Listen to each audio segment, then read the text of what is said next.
Good evening and welcome to Channel 54 Sports. I'm Robert Taylor along with Donald Klein and Mike Ross on the camera. And tonight we bring you football action between the Paul Pewitt Brahmas and the Falcons of Brookshire-Royal. This is the Texas Bowl for the Class 2A Division I State Championship game. This is the whole enchilada. This is for all the marbles. This is the big game you dream about having. Tonight we're at Pennington Field in Hurst Euless Bedford ISD. A great stadium and a cool night. We start out the night with temperatures in the 40s. And it's a clear sky. Started out cloudy today, but ended up with a nice, beautiful sky. And all the heat that was here has kind of evaporated, and so we're going to have a fairly cool game. The wind's out of the north about 10 to 15 miles an hour. It's not going to be much of a factor in the game. And this is what you dream about as a coach when you take over a program and build it. And also as a player when you begin football in the 7th grade and at the start of each season.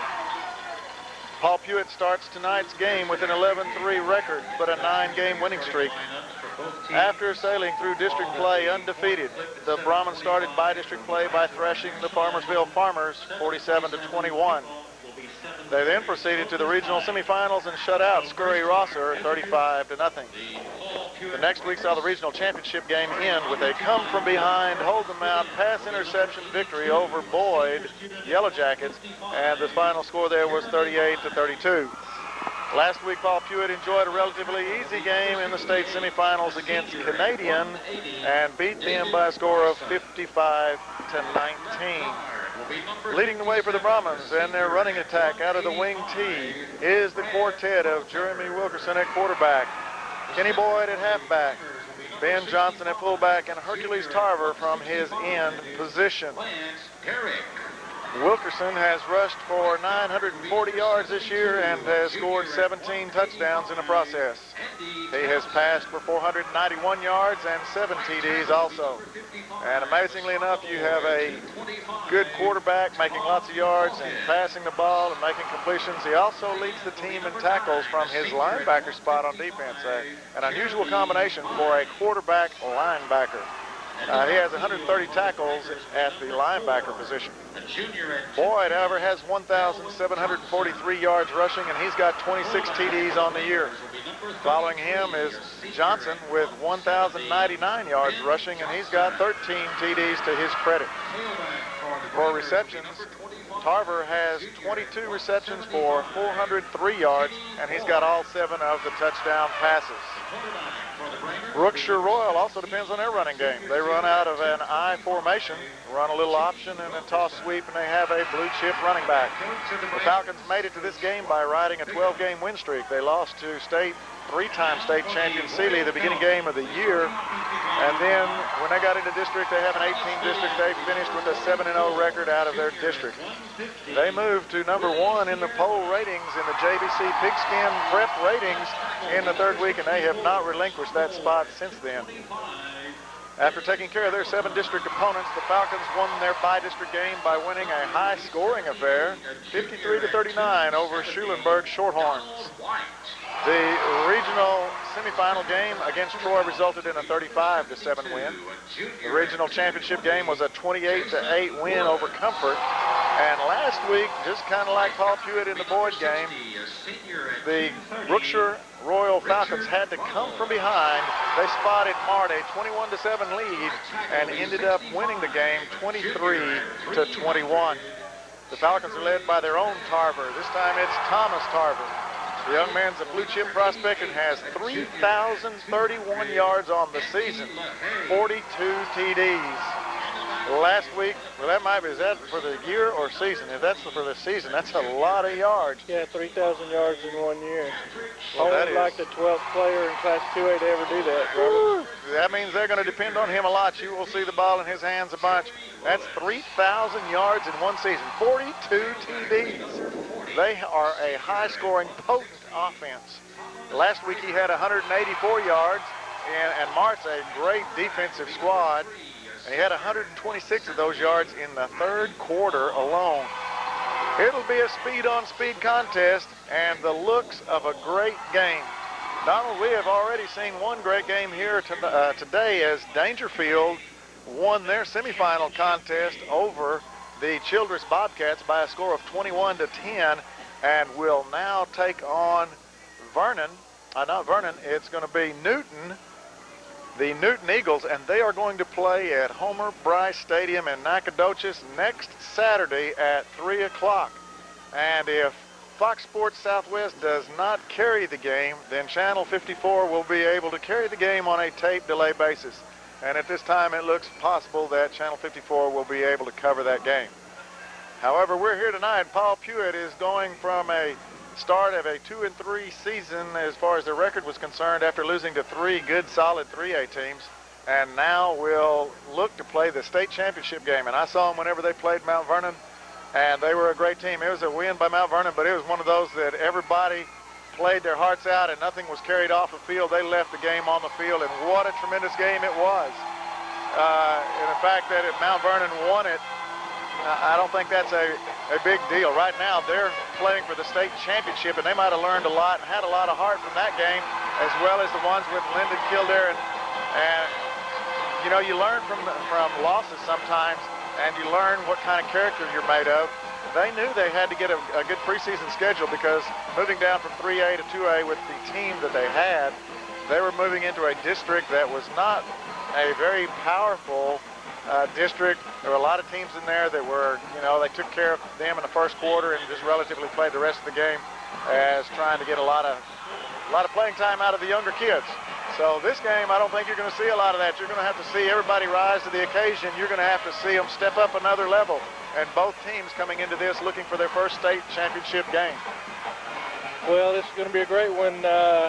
You know, Paul Pewitt started the season off as the preseason #1 in the state of Texas in Class 2A. And, you know, they've dropped a little bit with those 3 hard losses to some, like you said, good 3A teams. But now you got Brookshire-Royal Falcons here that are in the state championship game against Paul Pewitt, ranked #1 currently. You know, we talked about the Dangerfield game, power against speed. Robert, this is going to be a track meet. It looks like it, as far as both teams have a good running attack. Now, they're mainly depending, Brookshire-Royal's mainly depending on their one big blue chip running back, and I would too. If he can't gain 3,000 yards in a season, I can guarantee you a lot of teams that are good teams can't get a player to go 3,000 yards, even if you're playing bad teams. Yeah, I mean, he's not very big either. He's, you know, he comes in and he's 160 pounds. Thomas Tarver, number 40 for the Falcons, and he's hard to find behind the line. He's got some big guys in front of him, 225, 260, 210, 230, 290, and it's hard to find that young man back there. And sometimes when you find him, you're looking at his back, and you know, talking to everybody, he's got the kind of speed that if he gets by you, it's going to be hard to catch back up with him. Well, that's the same thing. At least this is one of those where you can't say if they break past the line of scrimmage, they get into the secondary, that he can't be caught. I think both teams can chase each other down, but it's a matter of breaks. It's a matter of who wants it the most and field position. And here we come with I think we've got a helicopter coming in here at this point. So we had heard that there's a possibility they're going to bring Santa Claus in for the coin flip. And up here out of the left corner, you'll see a helicopter coming in. And we have somebody down there directing the traffic. So you're in for a treat right here just to see a helicopter land in the middle of a football field. What a deal, what a treat for everyone just to see a helicopter come in and land on the field. Well, I don't think I've ever seen this. I've seen helicopters land, but not on football fields. Well, and parachuters, you know, you sometimes see a parachuter come in with a football or something, but they got Santa Claus. He's here for an early visit for both the Paul Pewitt BRAHMAs and the Brookshire-Royal Falcons, and it will be Santa Claus because whoever wins this is going to have an early Christmas present. Yeah, like you talked about it earlier, when you're in 7th grade and you start developing your chemistry with your guys that you grow up with, and you play and you bleed and you sweat, you share the tears with and the joys with, and to come up here and to be seniors or juniors and feel like you've got to where a state championship. You know, there's so many kids that don't get this chance, and you just want to take advantage of it when you can. And 2 real great programs, you know, pretty large 2A schools. I know that Brookshire-Royal just moved down, and as did Paul Pewitt before they were Class 3A. And so there were a couple of larger schools in the Class 2A division, but that's not going to take anything away because these are 2 fine football teams. Well, Santa and his elf have made their entrance into Pennington Field here in Bedford, and he's trying to rouse the crowds, and seems we've gotten a great response from everybody. And so the captains move toward the center of the field now, flanked by players, and it's about 3 minutes away from kickoff, and we have a great contest in store for you, or at least it's billed to be that way.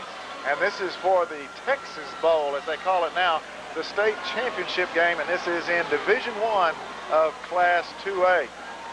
You know, there's a lot of things that we could say along the way, a lot of breaks for both teams. The come-from-behind victory for Paul Pewitt over Boyd, and then they had to snare an interception about the 2-yard line in order to preserve the victory. And then last week, Brookshire-Royal found itself in a position that it probably hadn't been in all year long, aside from the first game against Sibley, and that is being behind by a 21-7 score.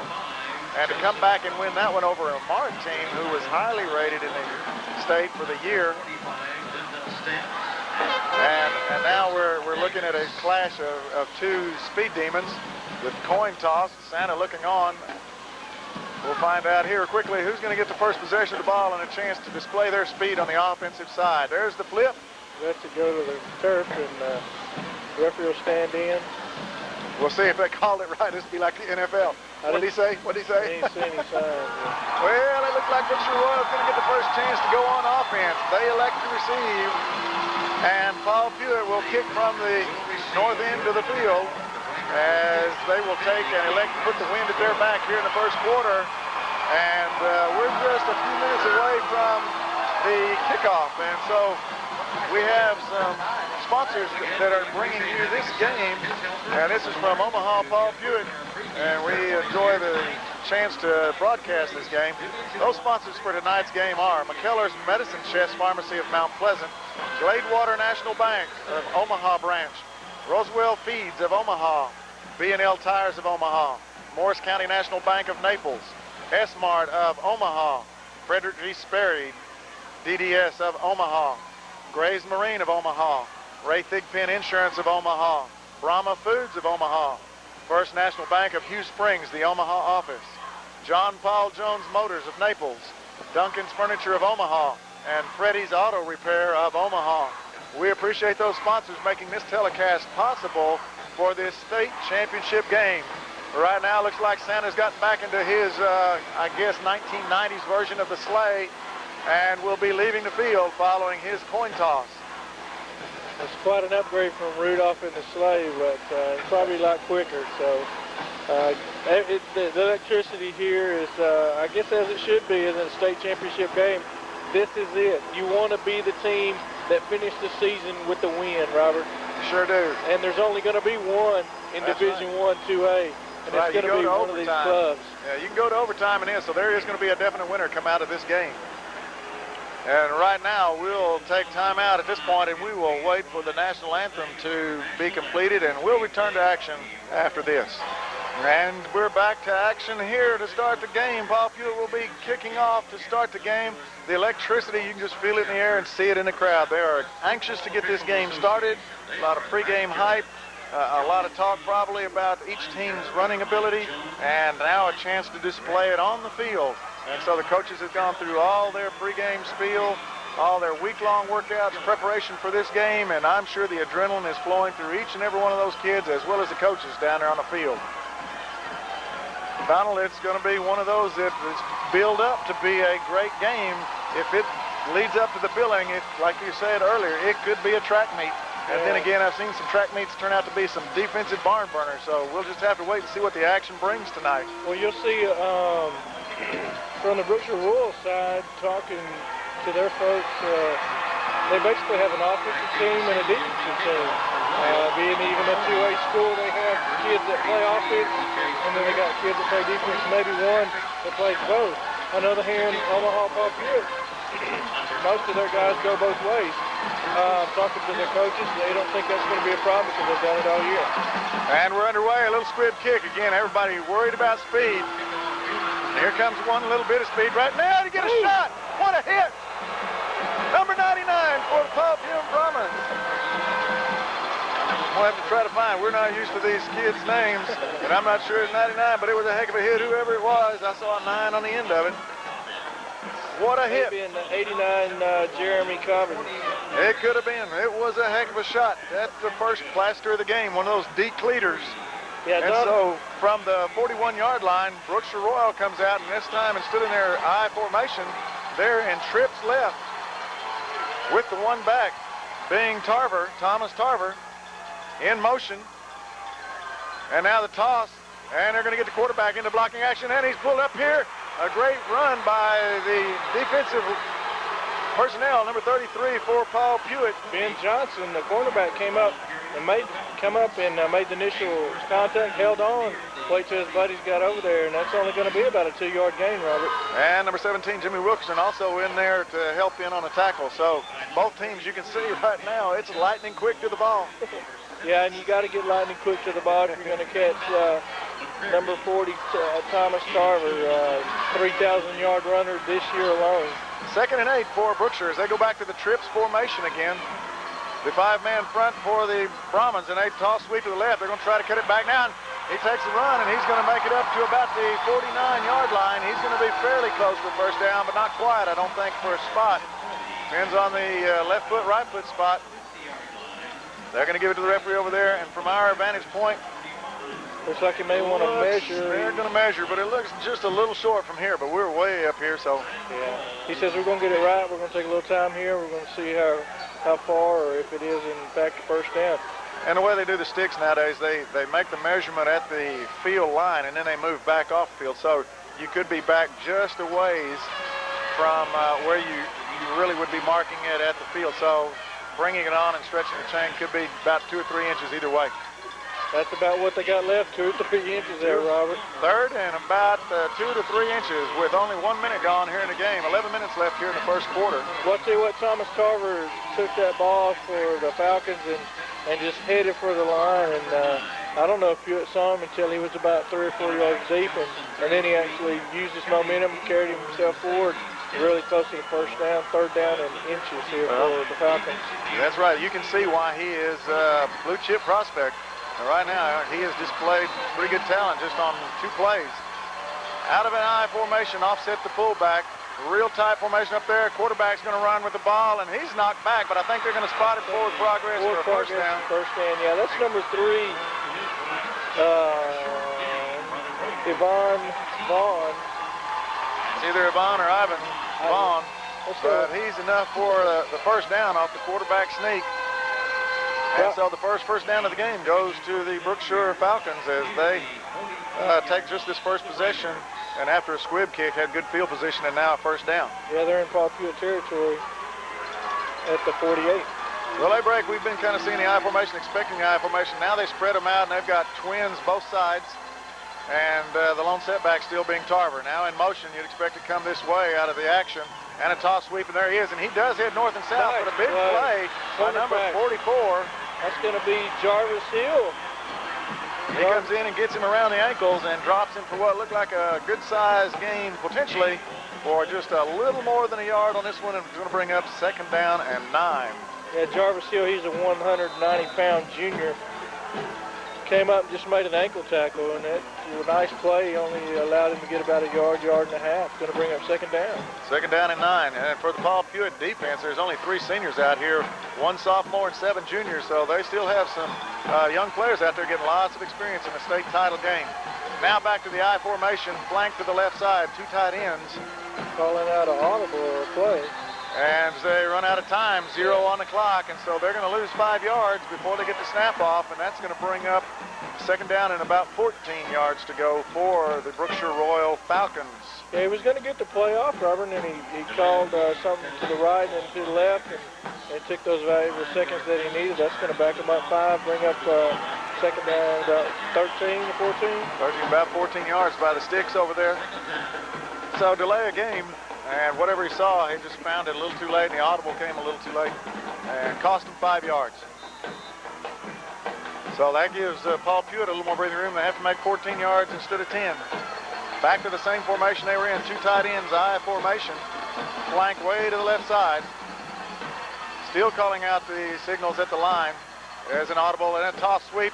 And here he comes. He's going to get to the outside, turn back in. Oh, and he had a host of them there. They're going to have some more people tackling. And he's going to make about 3 yards, I guess. He's going to get back to about 3rd down and 11 to go. He had several Paul Pewitt Brahmas bounce off of him early on.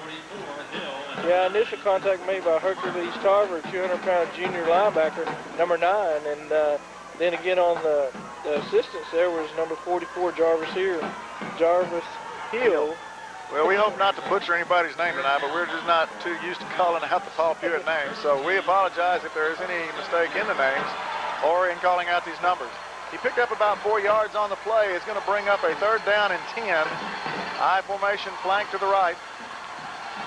Paul Pewitt defense checking in on the backs. They're going to just run, toss sweep. They're going to come back, move it to the outside. Pretty good run, but not enough for the 1st down. And so we're going to get the ball's on the ground.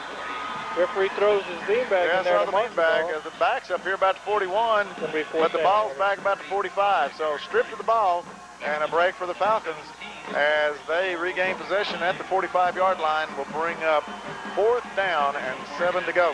We don't know much about the Falcon offense except that they can run the ball really well. But right now they're just trying to get outside the cornerbacks of the Paul Pewitt defense, and right now the cornerbacks are turning them back into the linebacker defensive end help, and it's working. Well, I venture to guess neither team has seen quite the speed on the other side of the ball that each other possesses, and so this could be a big battle. Boom, there's a fairly nice punt. Down to the, it's going to let it go, and it bounces sideways, and he's into the end zone, and are they going to down it? Now, he touched it out there a little bit. Now that's good. They should call it. His feet, body were in the end zone. He grabbed the ball and he had contact with the ball and his feet crossed the goal line, and that's automatic touchback. That was a heck of a try there. Yes, it was.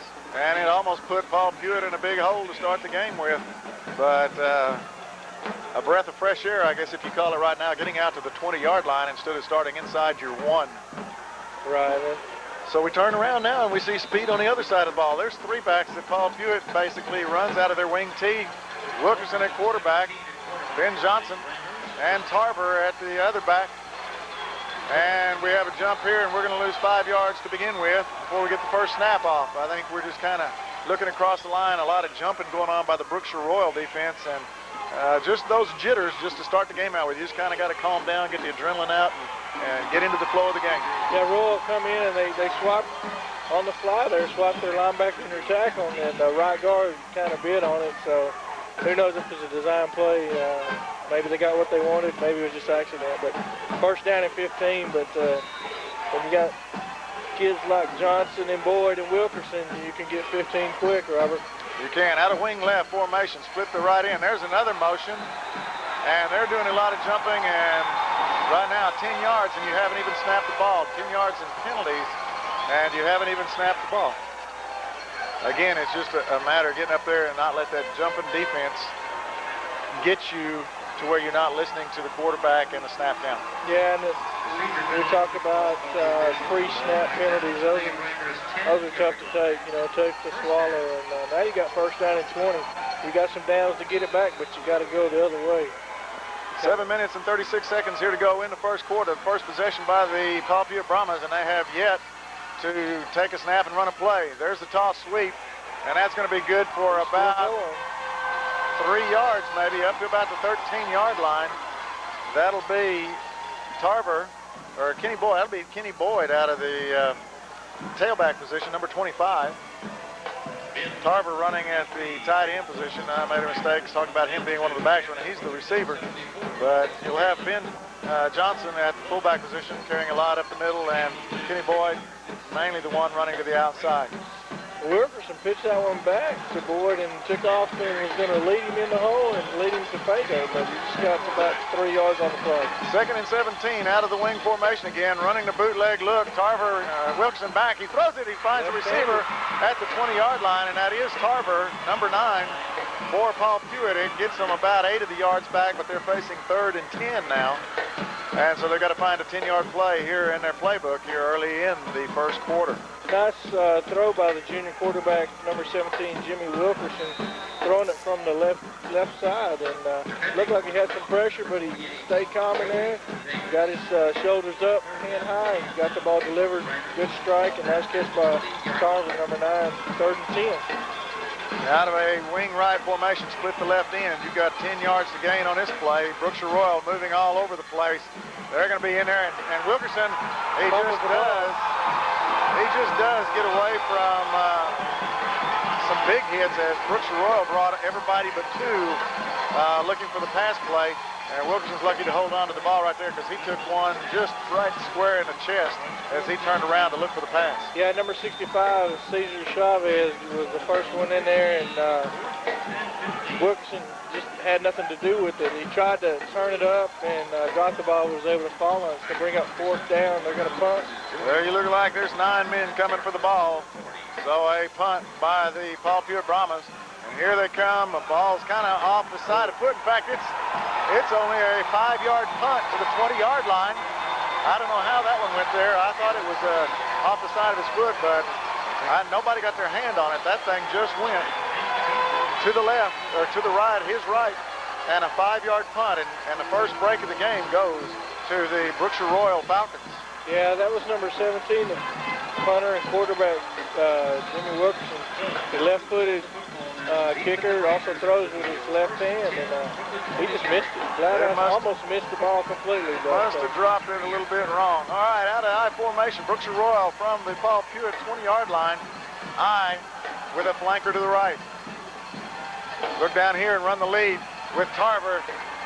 He's going to pick up 5 yards, and it's going to bring up 2nd down and 5. Yeah, they've been running wide the whole first series there, Robert, and then they ran that one up by the guard tackle area, and good gain of 5 yards. Going to set them up pretty good on the 15-yard line of the Brahmas. So 2nd down and 5 on the second possession of the first quarter by the Falcons, and it came as a gift on the 20-yard line. Right now they go back to the I formation, flank wide to the right. 2 tight ends, a lot of beef on the right side of the line. And they're going to give it, they're going to work this young man until he's just worked over. It's going to be 1st and goal on about the 5-yard line, so give him 10 on that play. Again, the young man has touched the ball every play that they've run. Yeah, and again, they go to the right tackle guard area. That time, just right up the middle, got about, 10 yards on the play? 10 yards on that play. So he's got plenty of yards to start the game off with. I guess if he doesn't make any yards for the night, or if you look at the stats and the score, whatever the Brookshire-Royal has, he probably has 99% of those yards. Again, out of the I formation, 1st and goal on the 5, the first serious threat by either team. Run the option look, give the ball back, he drops the ball. And the ball's still being scrambled around with Paul Pewitt looking like they have the ball. And we'll have to wait for the officials' spot. Who's got the ball? It's final guess go down at the bottom. And Paul Pewitt's walking off like they have possession of the ball. They're going to get it in the end zone and the 20-yard line. What a break for the Brahmas. So the second break of the game goes to the Brahmas. Yeah, they handed the ball off to, was that number 40? No, that was number 30, Joey Lewis, 210-pound junior fullback. And he just had the ball stripped right there at the goal line, and it just bobbled around, and there were a lot of Paul Pewitt Brahmas around there. And one of them was fortunate enough to fall on it, and either his legs or his own body was in the end zone with the ball, and so instead of that's the second time they avoided starting inside the 1-yard line. Great break for the Brahmas right now. Wing left, split the right end. And here they come running, and they hand off a hand sweep, a nice juke and a fake. Try to cut back, and that's going to go good against some teams, but right now, Brookshire-Royal, you better just take it and head north and south, get what you can get. Yeah, they tried to string it out to the left side, but what Brookshire-Royal looks like they're doing is just bringing everybody up and running them through gaps and seeing if they can, cause some serious havoc in the backfield. And right now it's working. It sure is. It's ran very few positive plays so far. Well, right now, you take a look at it. Whenever you see the handoff, you see a lot of red helmets and red jerseys in the backfield. And so adjustments are going to have to be made. Again, they're up there, and they'll probably dance around and move right before the snap. They're all coming, and there's a collision right there. The quarterback never even made it down to the handoff, and Wilkerson gets back to maybe about the 21-yard line. You talk about a swarming defense. I mean, they are in there, and they're in there quick. Yeah, they're led by, on that play, by number 34, Jason Campos, and number 52, Kris Munn on the play. And they got a lot of motion before the snap of the ball, and and then they're just running through the gaps. It looks like could be some of that motion is throwing the offensive line off on who their person is they're supposed to block. If by rule, making moves and changing the angles of the blocks at the last minute might be a problem. Stepping back, running the drop play, and the ball's on the ground, and Brookshire-Royal comes up with the ball on the 21-yard line. So the next break of the game goes Brookshire-Royal's way. Well, Ben Johnson just took the draw play, handoff from Wilkerson, and just dropped the ball. And right there was Brookshire-Royal player, picked it up, and here goes Brookshire-Royal on the Pewitt 21-yard line. Well, it looked like that play had some yardage to go. They didn't look like anybody from Brookshire-Royal was around. But as he left, the whole play kind of looked funny from the start. I don't think everybody got off the line at the same time on the snap count. And as a result, Brookshire picks up a first down. They've been having gifts handed to them so far here in the first quarter out of the I formation. Give to the tailback. He's going to try it again. The last time they gave the ball, there's a face mask, I think, that I could see. So yeah, probably grasping the face mask, which is going to move it to the 10, which will give them another first down. But Thomas Tarver has carried all but one time, and the one time he didn't carry it, they fumbled the ball. Yeah, turnover, but I'm sure there's a lot of jitters. These kids are playing for, state championship here. And, they got to be nervous. We played almost the whole first quarter, and we had some balls on the turf, and some pre-snap penalties, but it's still a pretty exciting ball game. 0-0, 2 minutes and 28 seconds left here in the first quarter. And the second serious threat posed by the Brookshire-Royal Falcons out of the I formation. I assume Thomas Tarver will get the ball. It's just a matter of which way he's going to go to get it. And they run the fake down there. The quarterback's going to keep it, and he breaks back, and 6 points. Touchdown, Brookshire-Royal, with 2 minutes and 19 seconds to go here in the first quarter. That's Yvonne Vaughn, number 3.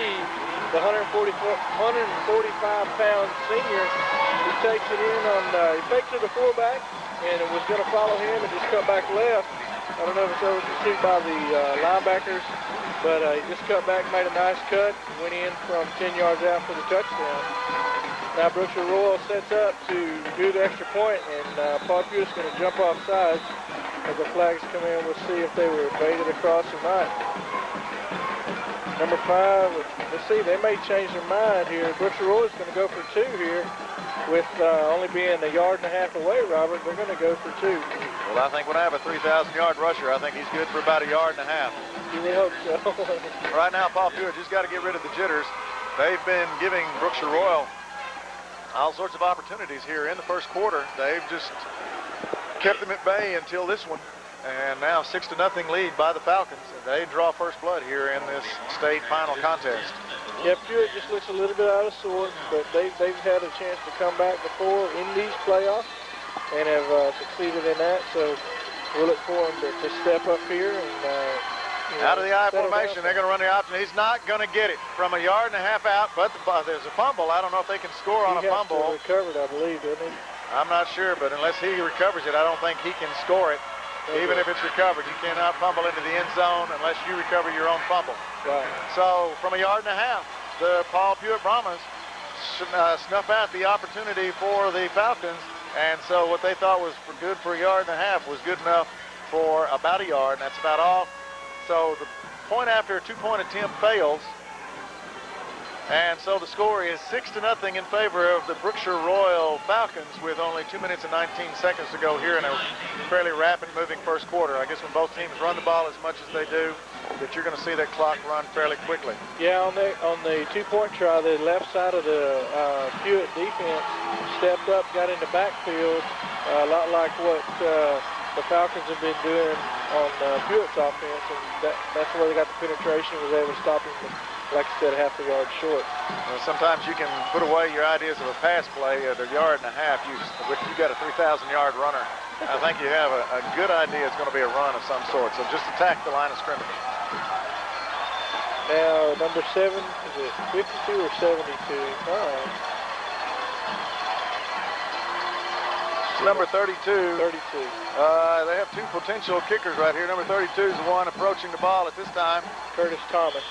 And he kicks it down here to the 30-yard line, and a fair catch called by the Paul Pewitt BRAHMAs. Number 37 for Paul Pewitt. James Gilmore. Fair catch at the 31-yard line, and that's a fairly good spot to start with. That's the best spot they've had all game to start their first snap of the ball. Yeah, we'll see if the Pewitt coaches make a change on the fly here and try to attack this attacking defense. I mean, they're just running through gaps and trying to make havoc, and see what Pewitt has for them on this series of downs. Well, I can understand why Brookshire-Royal has won as many games they have. They have all sorts of stunts going on up front. And there's something to the sideline. If he gets the sideline, it's fixing to be a run down the side, and it's going to be 6 points for Paul Pewitt. I don't think they're going to catch him from that angle, and it is all the way. And a tie game with only 18 seconds gone from whenever Brookshire-Royal scored. This is the track meet we were talking about. Brookshire-Royal hurt themselves that time by putting 9 people up there coming in a gap. Nobody to cover the wide side. Yeah, we talked about it. They're stacking the lines and putting everybody up there. And once you get someone like Kenny Boyd, number 25, the 175-pound junior for Pewitt, takes it 69 yards. 69 yards, and he maybe was touched twice. Great job by the Pewitt line. They actually ran it almost a reverse look, Robert. They ran their motion coming left, and they ran back Kenny Boyd back to the right side, and trying to get the defense to flow to one side and run the other way, and it was a great job. Let's see if they go for the 1 and go ahead. It's going to be number 40. Number 44 for Paul Pewitt. That's Jarvis Hill. He's lined up another one of those straight-on kickers. So everybody said for Paul Pewitt, and there's the snap, the placement, a little high on the snap, but it's up and good. And so Paul Pewitt takes the lead now 7-6, just 18 seconds after the Brookshire-Royal Falcons had taken a 6-0 lead, so the track meet might be started. You play 9.5 minutes and nobody can do anything, and then in the last minute and a half, you got 13 points put on the board. You better hold on to your seats tonight. Well, if this is going to be, I mean, we finally took the icicles off the end zones so that people can score on them. We're going to take a good look at a potential high-scoring championship game. Both teams we talked about with the speed, and we've already witnessed it. The running back, Thomas Tarver for Brookshire-Royal, is just a persistent back. He's got speed, and he can make the yards. And with Paul Pewitt, they have more than one back. You have Kenny Boyd, and you have Wilkerson, and you have Johnson. Those 3 backs, it's kind of hard to key in on one man. Right now, it's been fairly easy to key in on the back for Brookshire-Royal. The quarterback slipped in this last play to make the touchdown, but Thomas Tarver has taken the load for Brookshire-Royal. So here's a new one for you. Number 78, Melvin McGurry, the 370-pound senior, is going to be the kicker for Paul Pewitt. And the lineup. And the approach, probably squib kick, try to keep, well, no, he hammered that one. That was 5 yards deep in the end zone. They're just going to look at it. Heavens to Betsy, a 5-yard step off here. He didn't even come running at it. What power in that leg. And he's trying to get his fans up, and he won't have any problems getting the Pewitt fans on their feet on that one. That was phenomenal. That'd come our level, Robert. That's right. We're the top level of this stadium. That was a fantastic kick. Yes, he was, and it caught Brookshire-Royal by surprise, too, because they had looked at the squib kick on the first kickoff and expected another one, and lo and behold, it was way over their head, and all they could do is just watch it go out of the end zone. Well, all the kickers we've seen today, except for one, kick straight on. What's up with that, Robert? I don't know, maybe making a comeback. 2 minutes and 1 second here in the first quarter. I formation, flanked to the left by the Brookshire-Royal Falcons, and a give to Tarver, and he's in the end zone. Touchdown. Oh, man, that one's going to be about 80 yards unless Wilkerson catches him. I don't think he's going to catch him, and so the race is on. That only took 12 seconds since we scored. Now, let's see, 2 minutes and 18 to 2:01 to 1:49. That's 12 seconds, and so the track meet is started officially. That one was for 80 yards. On the play, I was watching Melvin McCrary, the nose tackle, 370 pounds for the Brahmas, and I tell you what, the Falcon guard on the right side and the center just took him and drove him back, and with the linebacker being right behind him, they were able to seal him off too, and I tell you what. This is going to be a game. Thomas Tarver can fly. Yes, he can. Yeah, they're going to go for 2 here. They got to get their point back that they didn't go for earlier, so they're going to try and make it 14-7. Tarver, the lone setback and a toss, and it looks like 2 points real quick and easy for him. And it is, and so a 2-point conversion by Thomas Tarver, and now the game is 14-7 in favor of Brookshire-Royal. And this is what we expected, the track meet, the runs, long yardage plays, and what is it, 2 minutes and 19 seconds, so we have had 20 seconds and we've had 3 scores. Well, I tell you what, I don't think there's a fan sitting down in this stadium, and they don't have any reason to be sitting down. You know, you just got to get ready to cheer. This is going to be a great one here. We're used to watching defense, Robert, and watching some defense, stops and drives. And these kids are real explosive, and great job again by the Falcon offensive line and even the receivers to tie up the Brahma defenders and just let him go by.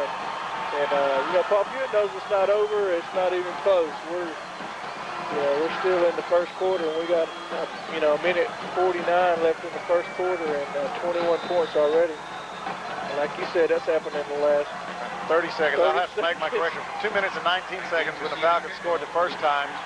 And then 1 play all the way for Paul Pewitt and 1 play all the way for Brookshire-Royal. Here's Curtis Thomas, number 32, again to kick. What a game. It's up. And returnable by the Paul Pewitt Brahmas, and they come right up the middle here. That's number 9. That is Hercules Tarver, who plays at the tight end position, so as a receiver, made a nice reception on the kick and brought it all the way back to the 31-yard line. So that's about where we started the last time when we had the 69-yard run. So can we do it again? We'll find out. And this is an exciting game already, and this is only the first quarter. Yeah, you better wait to go to halftime to go to concession stand on this game. Out of the wing formation to the right. The fake, give to the fullback. The fullback picks up about 4 yards up to the 35-yard line. That's Ben Johnson, 170-pound junior, who rambles there for 4 yards, and that's a nice play to start the first down set for the Paul Pewitt Brahmas. Yeah, they give pretty much the same look as they scored on their touchdown, Robert, but they gave it to the fullback there, and he did a good job of picking up about 4 yards. I'm sorry. Well, 1 minute and 10 seconds left to go here in the first quarter. The other team from Morris County, the Paul Pewitt Brahmas, in the state championship game here, and Dangerfield will be in the state championship game next week. Jimmy Wilkerson down the line on the option, but no going on this one. He's going to lose about a yard on the play. He's going to bring up 3rd down and 7 for the Brahmas. Looks like number 48, Joseph Davis, in there, the senior on the play. And again, Pewitt facing 3rd and long. So we have about 30 seconds left here in the first quarter, so probably this next play, unless it's an incomplete pass or a touchdown, will probably be the last play of the first quarter. Fast-moving but exciting first quarter. Now out of a wing right formation, split the left end. Brookshire-Royal coming on a blitz to give to the fullback or the mesh point, and they meet you at the mesh point and beat you. And only 8 seconds left to go here in the first quarter. And so at the completion of the first quarter, Paul Pewitt finds themselves on a short end of a 14-7 game here in the state championship. And we'll return to second quarter action following words from these sponsors.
missed the punt to start the second quarter, but a 42-yard punt for the Paul Pewitt Brahmas as they relinquish possession of the ball on this last series, and Brookshire-Royal will start off with the ball on the 41-yard line. And they just got to find some way to hold Thomas Tarver in check. The last time he touched the ball was for 80. Out of their favorite formation, the I formation. And the Brahmas looking around, running from their 5-man front. The toss to Tarver, and he's got about 4 yards on the play. Looks like they're going to spot him about the 45-yard line. And so they slowed him down to 4 yards. Tell you what, it's easy to see how Mr. Tarver had 120-something yards last week in one quarter, Robert. He's very explosive, got that breakaway speed, and on that play that just happened, the quarterback pitched it to his hoss and made a great block there to lead him into the hole and gain the 4 or 5 yards that Tarver got. The 4 or 5 yards at a whack sure makes it hard for you to take the ball back away from him. So they've got to come up with a way to stop him short of first down territory. Here we go with 2nd down and 6, and they fake the toss, and they're going to throw the ball up and over, and good coverage. Good coverage downfield. Yeah, that's number 33, Ben Johnson. Was fantastic. He had as good a chance to catch it as the intended receiver, who's number 44 for the Falcons. That's Willie Sierra. Well, that was a great coverage, and you'd think that with 2nd down and 6 that they would come back and do the running, but they thought they'd fool them enough times running the ball. Let's see if we can get one quick one through the air.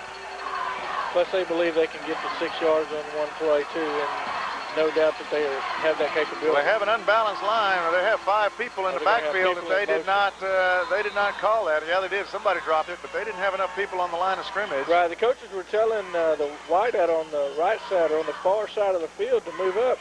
And he did right before they snapped it, so that's going to be a motion penalty. It was not set. They were in trouble one way or the other. Yeah, they were going to get that 5 yards back anyway.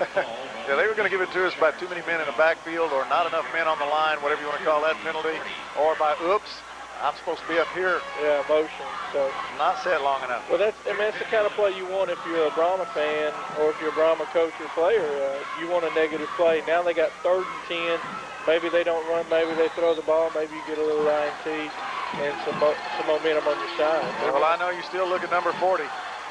They better get somebody up on there. He goes on the line right now, and so unless we're offside down here, we're real tight to the ball on the defensive right end. They give the ball on the fake, and the quarterback still got it, and a great play. A great play by number 89 for Paul Pewitt.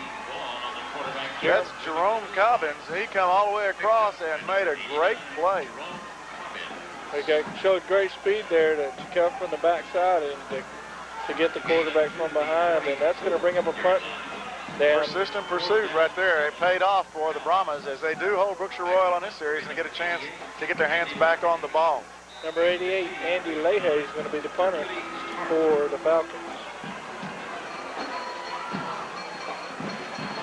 A high spiraling kick, a fair catch called for and made at the 26-yard line.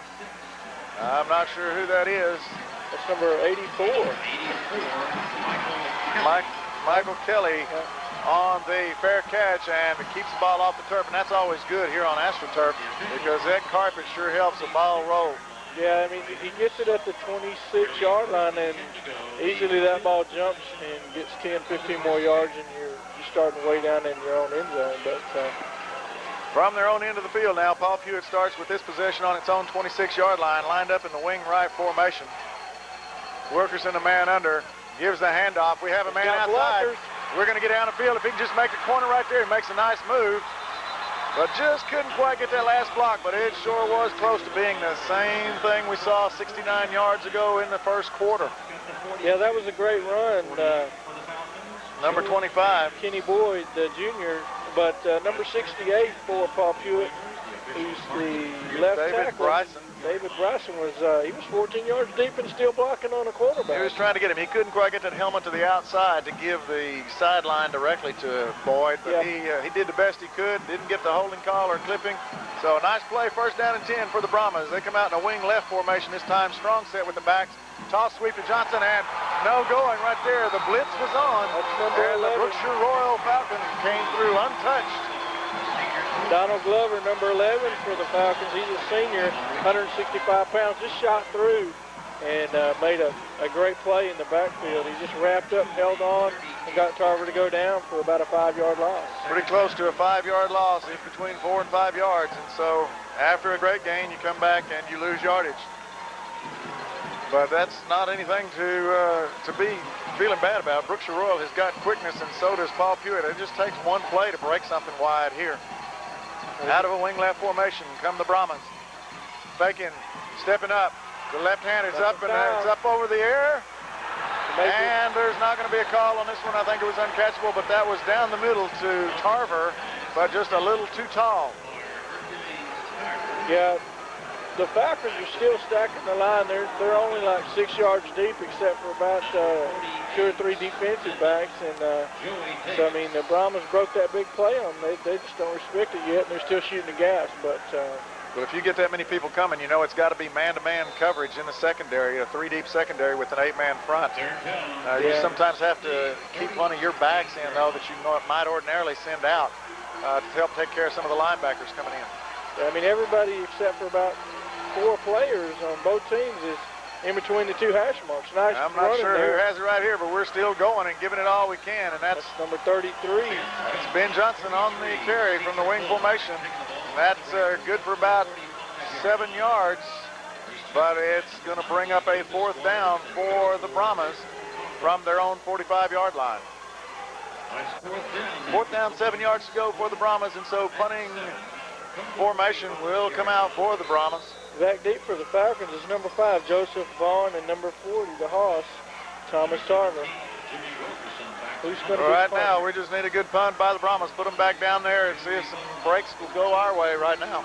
Wilkerson, the punter, I believe. Wilkerson with the ball. Left foot. Gets a leg into it. Nice. Kind of a sailing kick. And there's a fielding of the ball and a crash at the 26-yard line. Number 11 and number 57 for the Brahmas. Number 11 being Stephen Sperry and number 57 being Brad Culpepper down there on the tackle. Yeah, Jeremy Collins is also in there, and that's like his 3rd special teams tackle, and they're not just ankle tackles. There's facing the chest form tackling going on. So Brookshire-Royal is going to start it. There's that 30. That's a 26-yard line. 26-yard line, 1st and 10 for the Falcons. And we see a chance here. A good turnover is what we need. Out of the I formation there, slot to the right. End split to the right side. And they give Tarver in the lead, and nothing going right now as Thomas Tarver is, for one of the few times tonight, met behind the line of scrimmage for a 1-yard loss. Yeah, Delwynn Johnson, number 4, and number 40. Anthony Stanley. Yeah. Make the play, and that's a good sign for the Brahmas. Step up and take care of business.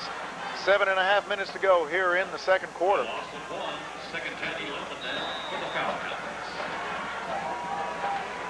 As Brookshire-Royal comes to the line, they are in an unbalanced line. They are moving the end over and slot to the right, sliding everybody down, and they're coming back with the double tray, stringing it out. Good play for the Brahmas early on, but they ended up at the end giving up some ground when they had him trapped.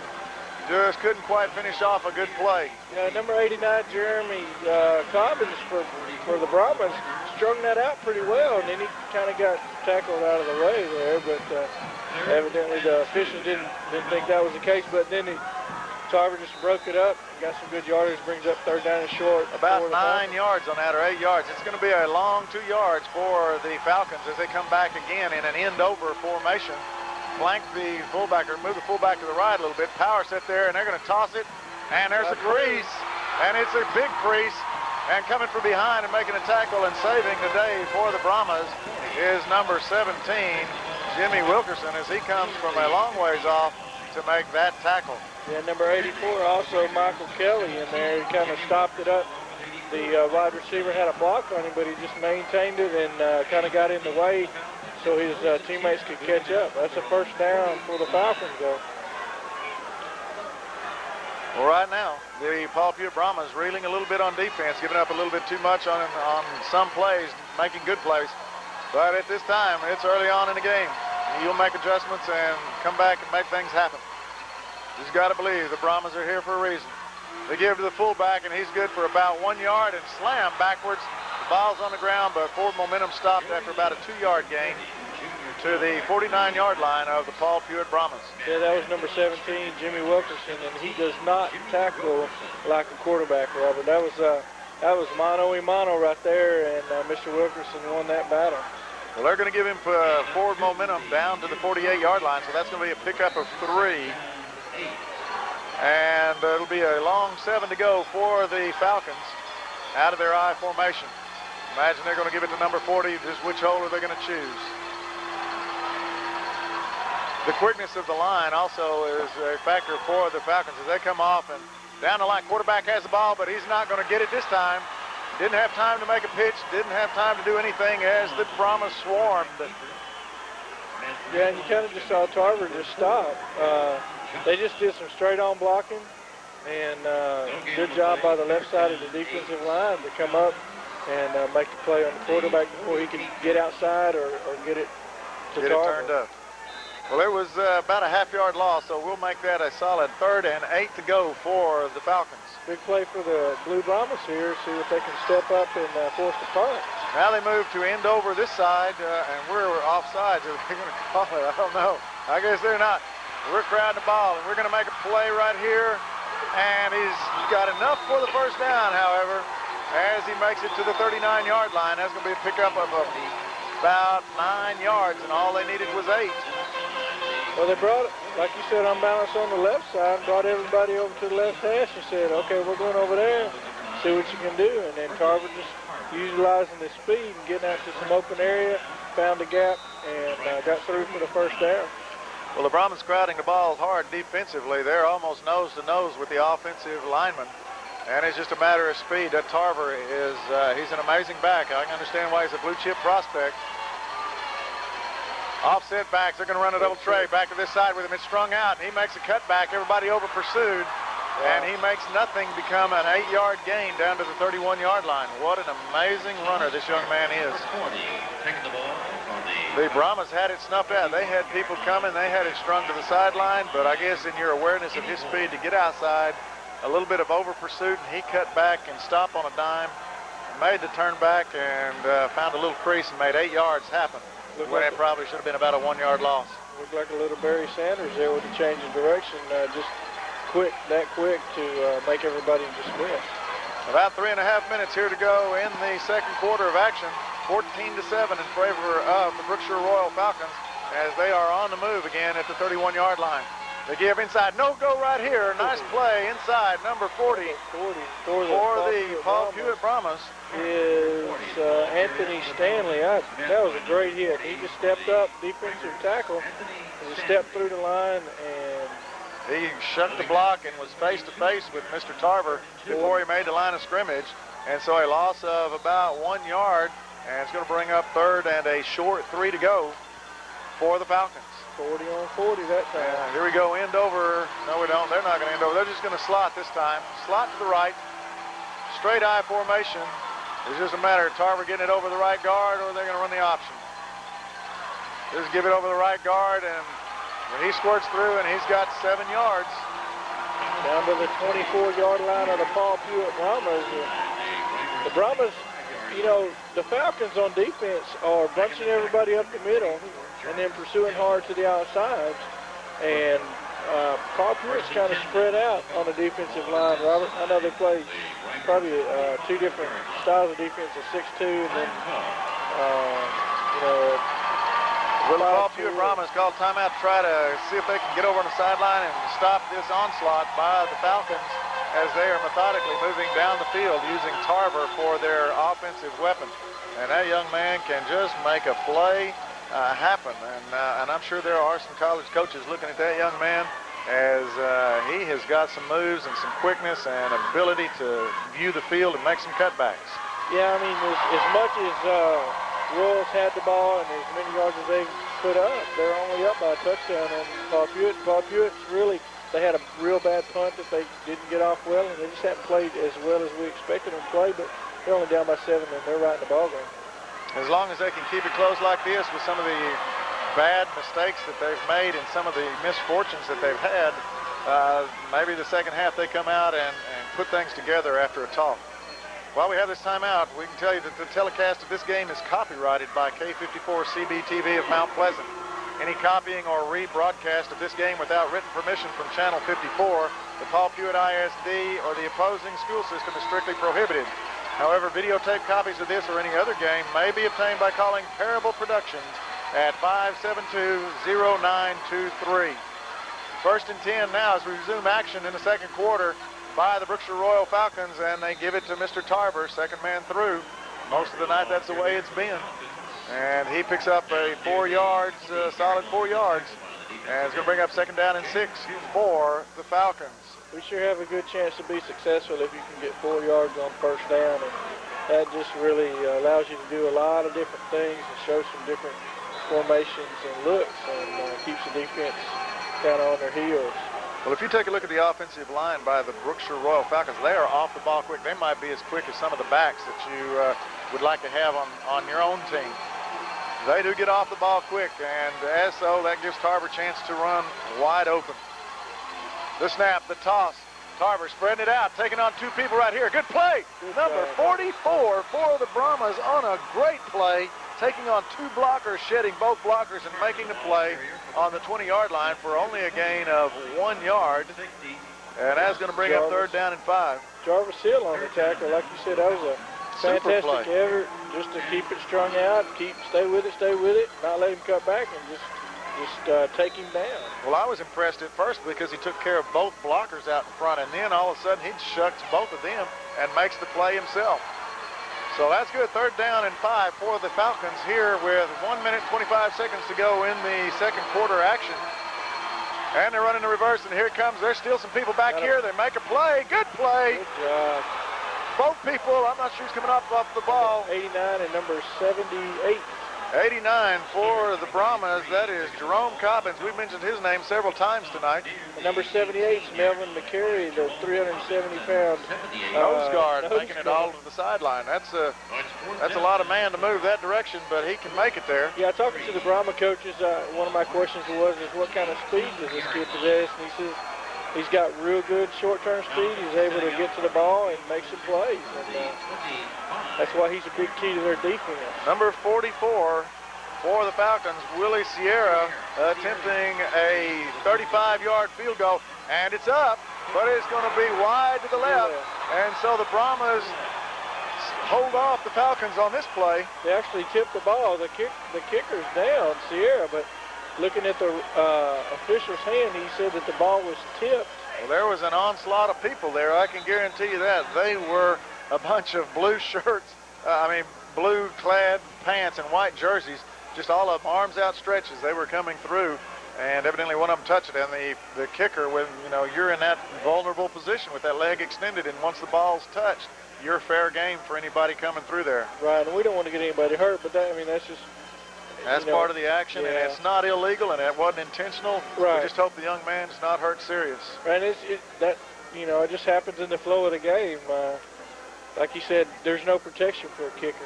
That's why you have your other 9 guys up on the line trying to stop them, slow them down, so they don't get there so quickly. But a good job by the Pewitt special teams there to knock it down.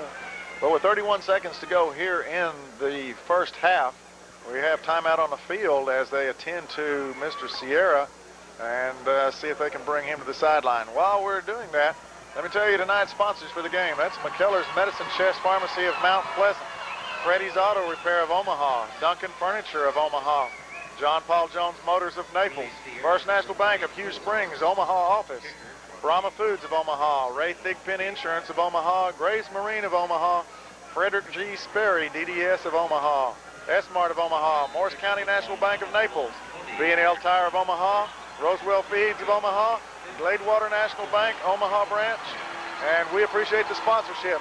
Right now, the Brahmas coming to action. And number 25, Boyd has the ball. He's going to get about 10 yards on the play, and they call a timeout with 23 seconds left. And I think that's going to be enough to move the sticks, as it has to just barely touch the line for it to be a first down. Timeout called by Paul Pewitt. It looked like Boyd could have popped it outside, maybe gone 80 yards there, but he knows better what he's doing than I do up here, I guarantee you that. But they're going to try to get close and get something on the board here, Robert. They've got a long way to go and not a whole lot of time to get there. 23 seconds to go, 70 yards to get the touchdown.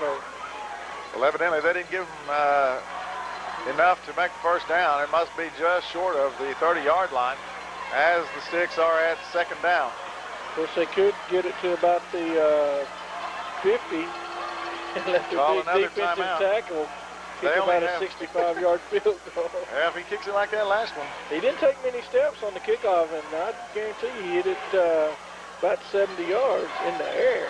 Pewitt, with only one timeout left here in the first half now, will rely on some type of action here to try to cross the goal line before halftime. Out of the wing right set. They just give the ball up the middle, and it's going to be a boom block, and he's getting out of bounds.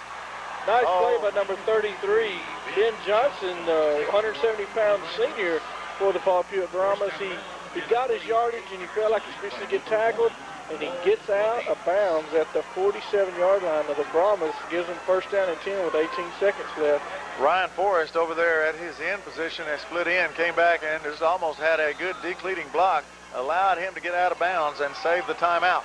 18 seconds to go for the Brahmas here in the first half. Out of a wing right set.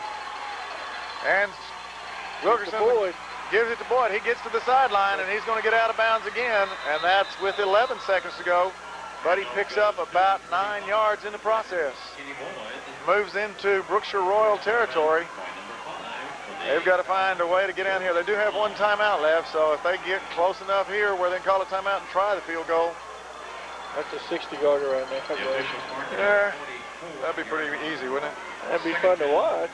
Yeah, it'd be one of those high school records or close to it, if not. I guarantee you that if McGarry got his foot into it, he could get McGarry. I'm sorry, he can do it. He can do it. Wing left for the Brahmas with 11 seconds to go in the second quarter. They give the ball up to the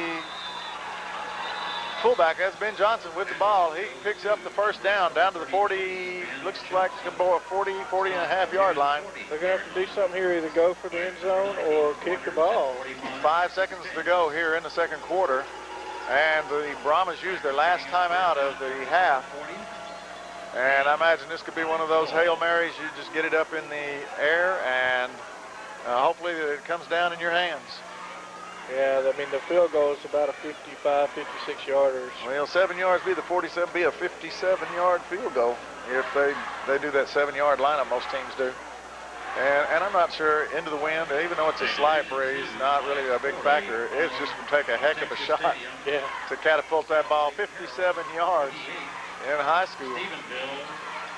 31. Well, they're gonna bring the offensive team back in on first down. Of course, downs really don't matter right now, but you got 5 seconds left in the half. You throw it up and get a defensive penalty, although you only get 15 yards. It can't end up. The half can't end on defensive penalty. Well, they come out in their wing right formation, mainly their running set, but they do have the bootleg pass. But here comes Brookshire. They're going to be up in the air, and it's possible if he's bumped. Oh, it's a catch, but time runs out in a half. And so on the 10-yard line, Paul Pewitt's dreams of the touchdown this half just fall 10 yards short as time runs out. A great catch, but now halftime is here, and the Brookshire-Royal Falcons enjoy a 14-7 lead over the Paul Pewitt Brahmas, and will return to halftime performances after these messages.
band will perform Stopped in the Name of Love, Proud Mary, Low Rider, and Cracks of My Tears.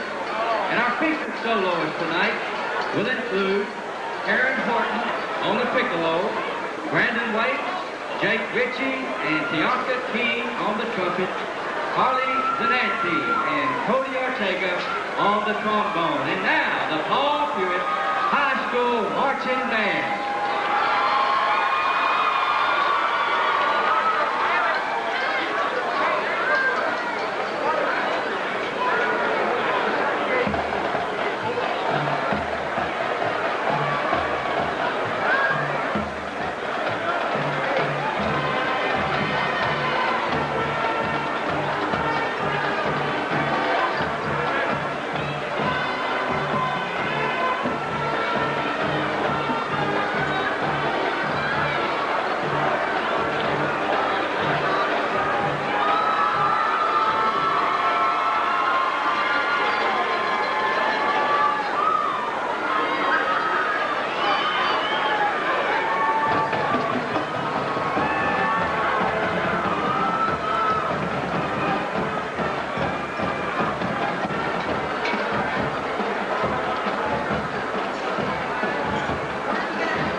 This year's color guard members in the flag line, Holly Waite, freshman,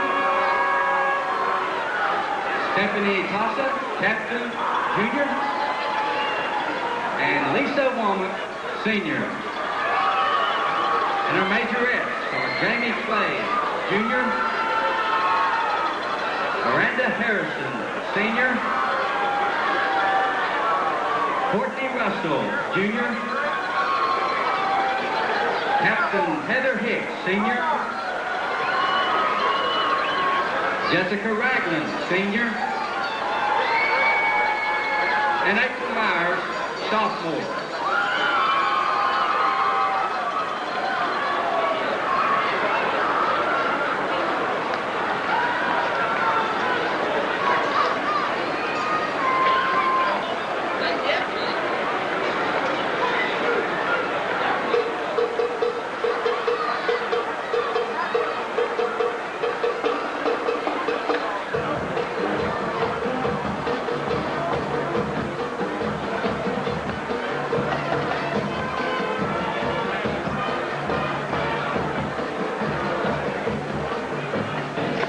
Ladies and gentlemen, this is Mike Ross, your cameraman, and while you're enjoying the Pewitt Band at halftime, we want to take this time to say thank you to the folks at Pewitt and also the folks at Brookshire-Royal and the UIL for allowing Channel 54 to broadcast this game.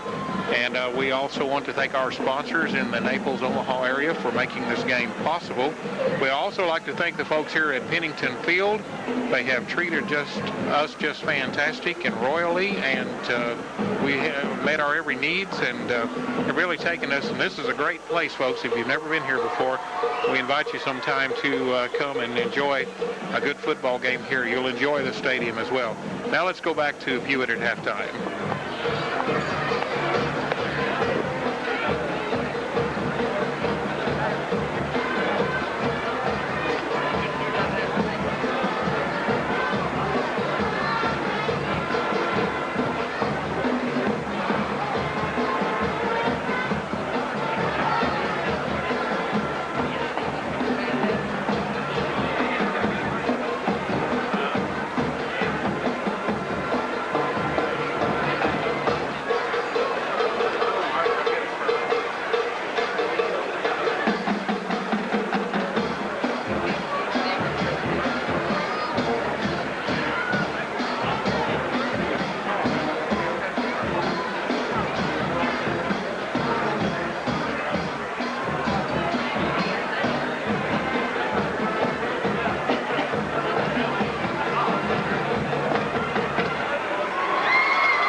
While we've got a moment, folks, this is Mike Ross, your cameraman once again. We'd like to also remind you to be watching Channel 54 on Sunday afternoon on the 20th at 2 o'clock for the area Christmas parades, including the Naples and the Omaha Christmas parades. And also that will be repeated, I believe, on Tuesday. Be sure and check your Daily Tribune or give us a call at Channel 54 at 572-4351, and we'll be glad to tell you those exact days and times that the area Christmas parades will be on.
halftime performances by the bands. We know the Pewitt band has finished up and the Brookshire-Royal band is now out there on the field. We have Jim Goodman here joining us with halftime and coming up with some stats on a game that here at Hurst Euless Bedford Independent School District Pennington Field, we've had a great day here. Dangerfield's already finished their game with a victory, and right now Paul Pewitt's on the short end of a 14-7 score. But after halftime adjustments by both teams, we'll come back, and this game's anybody's ball game. Jim, what do we have stat-wise in this game? Well, it's been the Thomas Tarver show the first half. He's rushed for 19 times, 173 yards. One of those is an 80-yard run, and he's been the show for the Brookshire-Royal Falcons first half. Well, it has been him. Anytime they snap the ball, 9 times out of 10, he's going to get the ball. And what's amazing is what he does with it after he gets the ball. There's been several times I've thought that Paul Pewitt had him bottled up for little or no gain, and he's taken a little or no gain snap and play and turned it into an 8-yard gain or a first down that's necessary for Brookshire-Royal to keep the ball going. No doubt about it. The guy is kind of a Barry Sanders type runner. He's a dart and run runner. He's not a big gentleman. He's only 160 pounds, maybe 5'6", 5'5", but he's very elusive. Pewitt's having a hard time the first half, and hopefully Coach Bickham will adjust at halftime and shut him down. Yeah, with the Falcon offensive line, they got some pretty good size, and it's kind of hard to find him back there. When you do, sometimes you over-pursue on him. But his offensive line is doing a great job of getting out there, and they're maintaining their blocks long enough for him to get 5-6 yards at least on just about every carry. Well, to me, it looks like the offensive line is pretty quick in itself. And there's probably some teams around the state that would like to have some of those that they have running as linemen running in their backfield for them, because once the ball snapped, Brookshire-Royal is going forward. And it's just paid off for Tarver. And I can see why he's gotten 3,000 yards this year in one season. If you give him the ball 40 to 45 times during a game, that's one thing. But once you get 40 to 45 times, what you do with it afterwards, and it's not that hard when you see some of the holes that they have created here in the first half for him. No doubt. First quarter, besides the quarterback running 2 carries and the fullback 1 carry, and he fumbled on that right at the Pewitt goal line, so Pewitt dodged the bullet there. It's been Tarver show the whole first half. And they've got to find some way to shut him down for the second half. You know what looked like to be a track meet there for a while. It started off kind of back and forth, some good-sized gains, but no points, and then all of a sudden in a span of 30 seconds, you have 3 touchdowns scored, 2 by the Falcons and 1 by the Brahmins. And, you know, it's just a matter at that point that we had talked about earlier, that this could be a high-scoring contest. And then all of a sudden the show shuts down, even though I think Brookshire-Royal had the better end of some yardage. They got down there and tried a field goal, and they missed the field goal. But so far, the Falcons have had great field shape, and that's been the big story in the first half. They started on their own 20, or correction, on the Pewitt 20, then the 21, and then they scored. Only able to score just 1 touchdown, but Pewitt came right back, and on the first play, Kenny Boyd ran 69 yards for a touchdown, and Boyd has had a good first half. He's had 5 carries for 101 yards, so he's got his 100 for the night. Well, we were talking about it before we came on here for the halftime show, that sometimes it seems like the Brookshire defense is beating Paul Pewitt to mesh points and mixing things up in the backfield, and I think, like you saw the first 2 plays of the game, you hadn't even snapped the ball and you already lost 10 yards on penalties, and that's due to Brookshire-Royal. As they get into their defensive set, they have a lot of movement on defense, and some of it at the last moment, and I think that changes up your blocking assignments. If you're a lineman, you're going to have to really be alert to know exactly where the last man is, who was either head up on you or either came in head up, moved back, or is he going to blitz, or is he going to come on a stunt at a different angle than what you're there, and I think that threw him off early on. No doubt. Pewitt came in the game, no doubt they're nervous. Hadn't been to the title game in several years, and started off on the wrong foot, but towards the end of the half, they had the last drive, started with 31 seconds left, and they ran 5 plays, and actually got down to the 10-yard line, completed a 30-yard pass, got down to the 10, but ran out of time. But towards the second quarter, it seemed like the offense is starting to get uncranked a little bit, but like you say, being down 7 points, it's not a bad feeling for Pewitt right now. No, because it could have been a whole lot worse. When you start giving them possession of the ball on the 20-yard line and you only have a 20-yard field to cover, even some mediocre to decent teams can cover 20 yards, even against good teams. Right, no doubt about it. If the Brahmas will give Kenny Jimmy Wilkerson a chance and give him some time to get some handoffs and some pass plays, no telling what happened in the second half. Well, it's still up in the air. It's only a 14-7 ball game. Donald, your views of the first half? A lot of speed out there, a lot of speed. There's, on every play, there's potential for a big play. You know, we saw it when Boyd took off for 69 yards, and we saw it when Tarver went 80, and then some on some of his other plays. You see it offensively, and we talk about it mostly, but you're seeing it defensively too. You know, the Falcons are showing it. They're stacking the line and packing everybody in between the hash marks and within 10 yards of the line of scrimmage, and actually running people at the Paul Pewitt offense, kind of disrupt their blocking schemes and get in the backfield and cause some chaos, and it's working. We'll see what kind of changes that Paul Pewitt makes in the second half to, you know, make that where it's not as effective and maybe get some more yardage, and which will lead to some more points. Well, I know one thing. If either team has seen any faster people on the other side of the ball and what they're witnessing tonight, they are seeing some miraculous type of speed, all congested into one school. I'm not sure what Mart possesses. Mart had a 21-7 lead over Brookshire-Royal, and Brookshire-Royal had to come back, score 16 unanswered points, and take a 23-21 victory. But if Mart had any speed like what Paul Pewitt has, then they face two teams in a row that have good speed. And I know Paul Pewitt probably has not seen that speed all year long. Not after last week's game. It was a track show for Pewitt last week, and there's a big win out of Wichita Falls. But hopefully the second half, Brookshire-Royal's got some big kids. So hopefully if Pewitt can use their speed and get around those big kids, they won't wear them down. But like you say, on the offensive and defensive line, Brookshire-Royal's got some big kids, some big kids that match up well with Mailbox. So that's there's right. Some big kids. And it doesn't matter maybe if they're big kids, if they can wear down just because of their size and having to chase, maybe not be used to chasing quite as much. But we're looking at also Brookshire-Royal has a chance to have maybe more kids resting as they have more of a two-platoon system than Paul Pewitt is able to utilize. Well, of course, one key that is right at the very end of the last half, or the first half, was when they tried the field goal. They missed a 34-yard field goal, and the kicker went down. He was in obvious pain when he came across the field, came off the field. So if it gets down to close to a field goal or an extra point, Brahmas could have the edge there. Well, we'll find out what happens in the second half after all the coaches have had their meeting with their players and their other coaches and came up with the best adjustments they can make for the second half.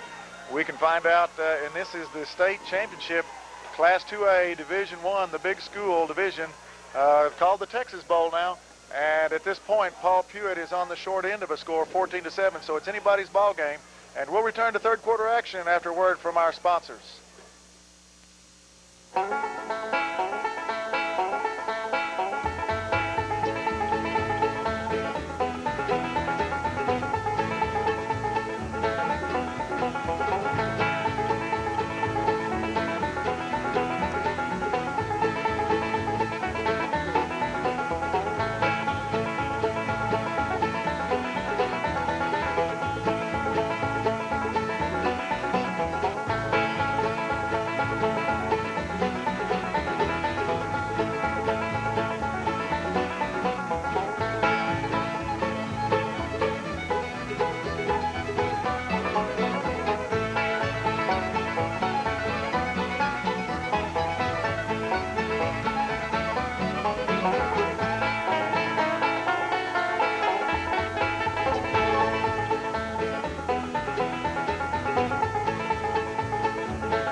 back to Bedford, Texas, the site of Pennington Field, and the State 2A Division I Texas Bowl State Championship game between the Paul Pewitt Brahmas and the Brookshire-Royal Falcons. Here, starting the third quarter, the Falcons enjoy a 14-7 lead and are set to kick off to the Brahmas. It was a great first half, a fast-moving first half. When you have two running teams, they depend on the run. It's going to go quickly. Right now, moving back for the Falcons is number 32. Curtis Thomas. Curtis Thomas, he makes the kickoff, and to the sideline. 33, Ben Johnson takes the ball and brings it up to the 33-yard line. Good job by Ben Johnson that time. He took the ball about the 9-yard line, Robert, brought it up to the middle and then tried to bust it out to the left side, and he got it up, like you say, to the 32-yard line. That's where Omaha Paul Pewitt will start their second half drive, first drive of the second half. They're led at the quarterback position by the junior, 220-pound quarterback, number 17, Jimmy Wilkerson.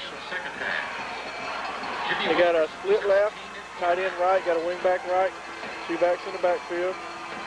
Wilkerson takes the ball, hands it off to Boyd, goes to the right side. He's going, he's got a good block out there, and he's hit about the 49 of his own 49. He carries it across to the Falcon 49-yard. Great job by Boyd as he took it around the right side and got the first down. A couple of tacklers for Brookshire-Royal. Number 11, adding the last lick, Donald Glover, came from his blind side and had a heck of a blow to it, but enough to pick up a first down to start the third quarter action for Paul Pewitt. Well, if you're Pewitt, that's what you want, something big to get going with, get your offense in line, and get your confidence back. Wilkerson under center. Got a wing back left, two backs. He's going to pitch it over to number 33. They string it out pretty well. He's going to get back to about the line of scrimmage. Number 5 for the Falcons pushes him out there. It's going to bring up second down. Number 5 is Joseph Vaughn for Brookshire-Royal as he was able to match speed for speed, and Ben Johnson not able to turn the corner on that one. Well, they just turned and pitched it to him, and he got to the sideline. That's going to bring up second down and closer to 10 than really 9, but Pewitt's got it on the left hash mark. Wilkerson's going to come up. Under center is Lance Derrick, 160-pound junior, number 65. Wilkerson looks around, calls the play. Boyd brings a man in. He may have been offside. There's no flags, but Boyd going around the right side, breaks one tackle, cuts back, gets to the 39, up to the 40, and that's where he's going to be driven back by number 95 for the Falcons. There is a flag on the far side of the field. It wasn't thrown very high, but it probably is offside for the Brookshire Falcon defense. But I think they're going to refuse that penalty as it'll bring up a third down and 1. I would assume that they'll either have third down and 1 or you have second down and about 5 yards on the. Yeah, I think I'd go with third and 1. That looks like what Coach Bickham is signaling over there, to decline the penalty and take the play, and just brings up a third down and 1 for the Brahmas. Good job by Boyd. He get out to the right side and made a good, nice cutback and was able to get about 6 more yards.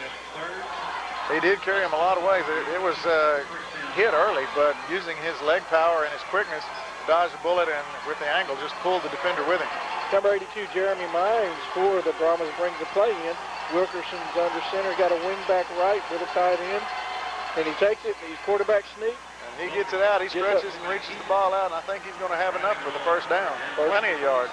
First down for the Brahmas. The ball came out, but I believe his knee was down.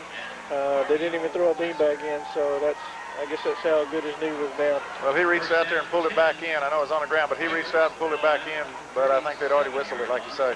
Yeah, nice play again by the offensive line for Paul Pewitt as they were able to get the surge, and that's the second first down and of this drive as we go to about 10:40 left in the third quarter. Wilkerson under snap, got a wingman left, 2 backs in the backfield, a wide out left. Here's the snap. Boyd looks like they're going to rush.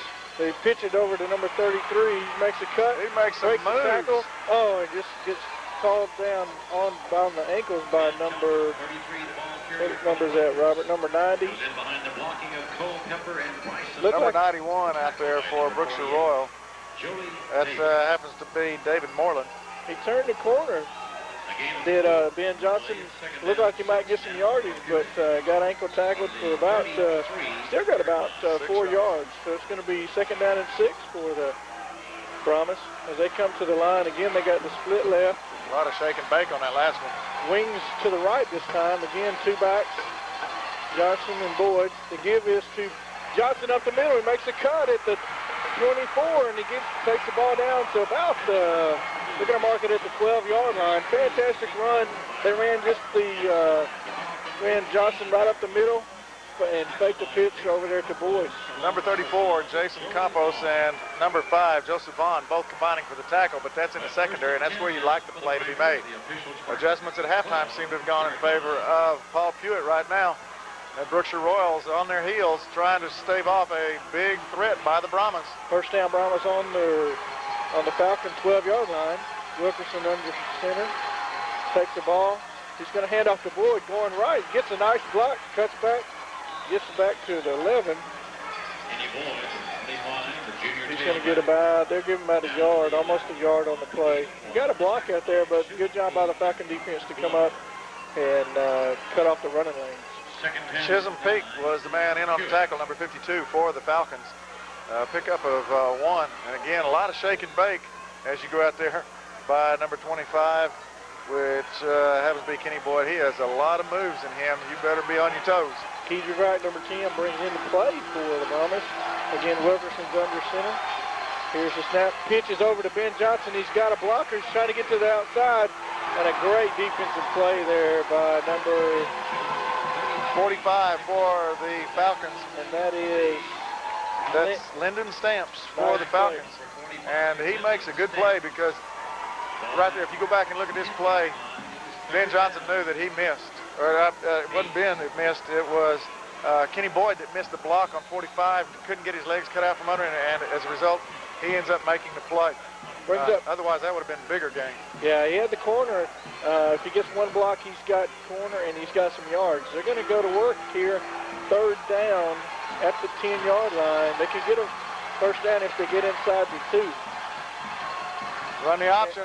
Wilkerson right behind him. Takes it up to about they're going to mark it about the 4-yard line. So that's going to bring up 4th down and 2 on the 4-yard line. Well, it's 4-down territory, and right now, 2 things, I guess. You look at it, well, I guess they're sending people on like it's going to be field goal time, or they're just putting the mailbox in there, McGarry, to get added beef up front, unless he's going to be the kicker. Right now, 4th down and a good 2 yards to go, and we'll see what Coach Bickham has up his sleeve for this early here in the second half. 7.5 minutes to go here in the 3rd quarter.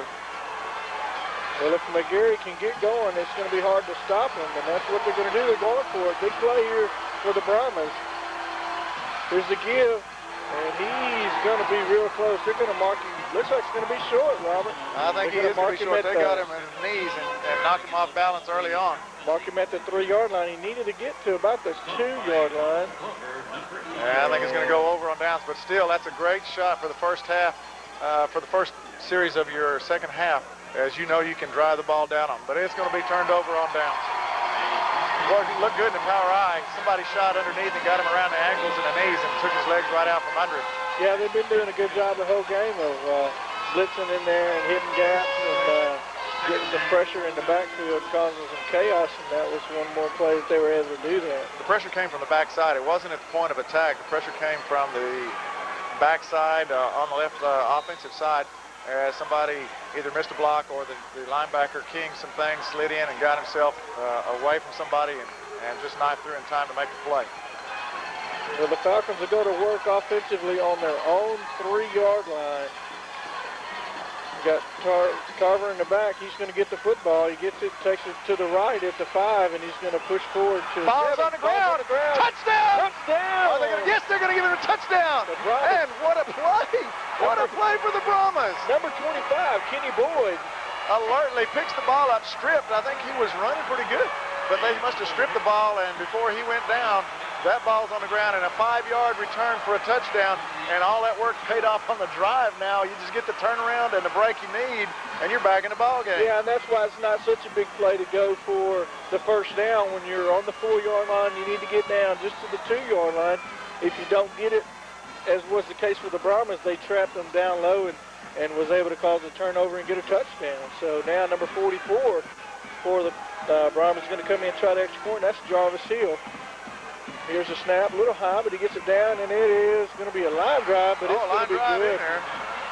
So 14-14 tie now with 7:04 to go here in the third quarter, and it's a brand new ball game. Well, what a turn of events there, Robert. You see the coaches for the Falcons just really get fired up that their Falcons were able to start the Brahmas, you know, inside the 5, and then one play later they're giving up a touchdown to Boyd, who alertly picks up a fumble and goes 5 yards. So that's going to bring the score to 14-14. There's 7 minutes and 4 seconds left here in the third quarter in this state championship 2A Division I, the large school division.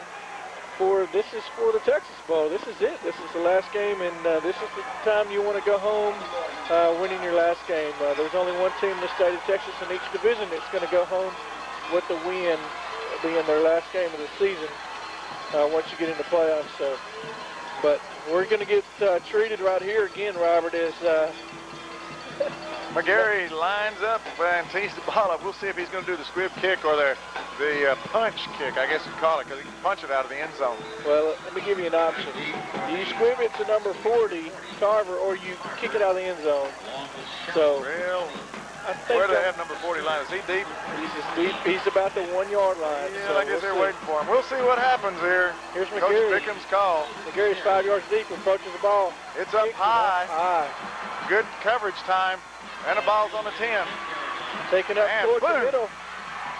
Hit at the 14 and takes the ball up to the, hit at the 24 and taking the ball all the way up to about, the officials are going to spark the ball at about the 32-yard line. That's where the Falcons are going to set up first down in their own territory. That looked like a return by number 20 for the Falcons, and that happens to be Patrick Shallow.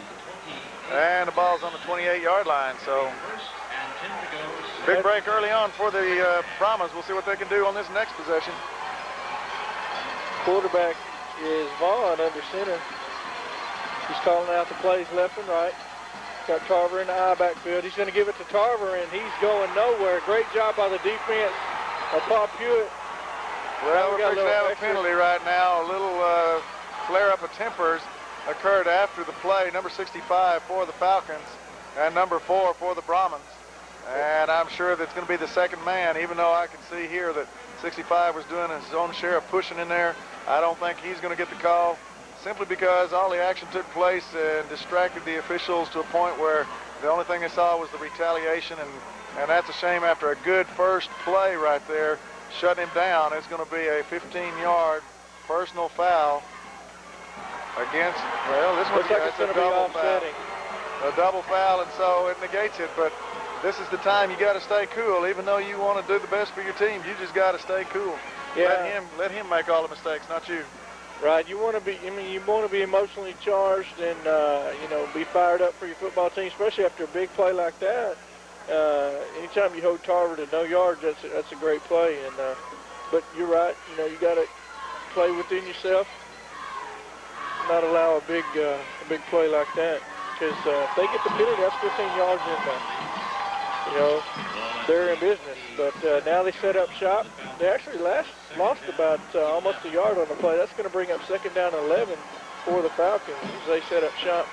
The line of scrimmage is going to be about the 32-yard line.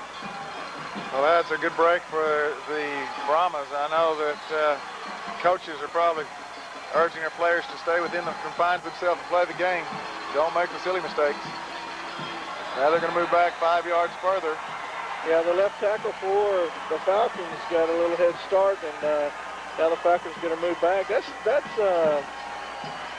3 offensive plays in this half, Robert, and you fumbled once, you get minus 1 yard and almost a 15-yard penalty on the second one, and then the third one you do get a motion penalty, and now you're looking at second and 16, and Paul Pewitt's got the momentum right now. Momentum's a big key in high school sports, especially high school football. Now that was number 64 for the Falcons, Dennis Hamilton, a little too early moving across the line of scrimmage. They come up with an end over on this one and slot the man. So Pewitt's in the 5-2 defense. They're going to slide to right defensive end out a little bit. Pitches to Tarver, turned in by number 44 down the line. Great play. Great play by number 44 and 84. Number 44 called his name a bunch, Jarvis Hill, and 84 finishes off. That's Michael Kelley. And so now another loss. Yeah, Tarver tried to get outside, but number 44 for the Paul Pewitt defense just strung out the play, pushed him, and then actually almost ankle tackled him, and that's a fantastic play right there. I wonder how many times you have to go back this season and find where 2 plays in a row that Tarver has lost yardage. Third down now for the The young man with 3,000 yards hasn't lost very many times. No, not at all. And I tell you what, I wouldn't be surprised if he gets the ball here, even though it is third down and about 19 yards for the Falcons. He's back quarterback draw. And no go. Down. Nice defensive play by number 4, number 9. That's number 4 for the Brahmas. Number 4 is Delwynn Johnson, and he makes a heck of a play. The quarterback draw didn't fool anybody for the Brahmas, and so a good start to the second half for the Brahmas.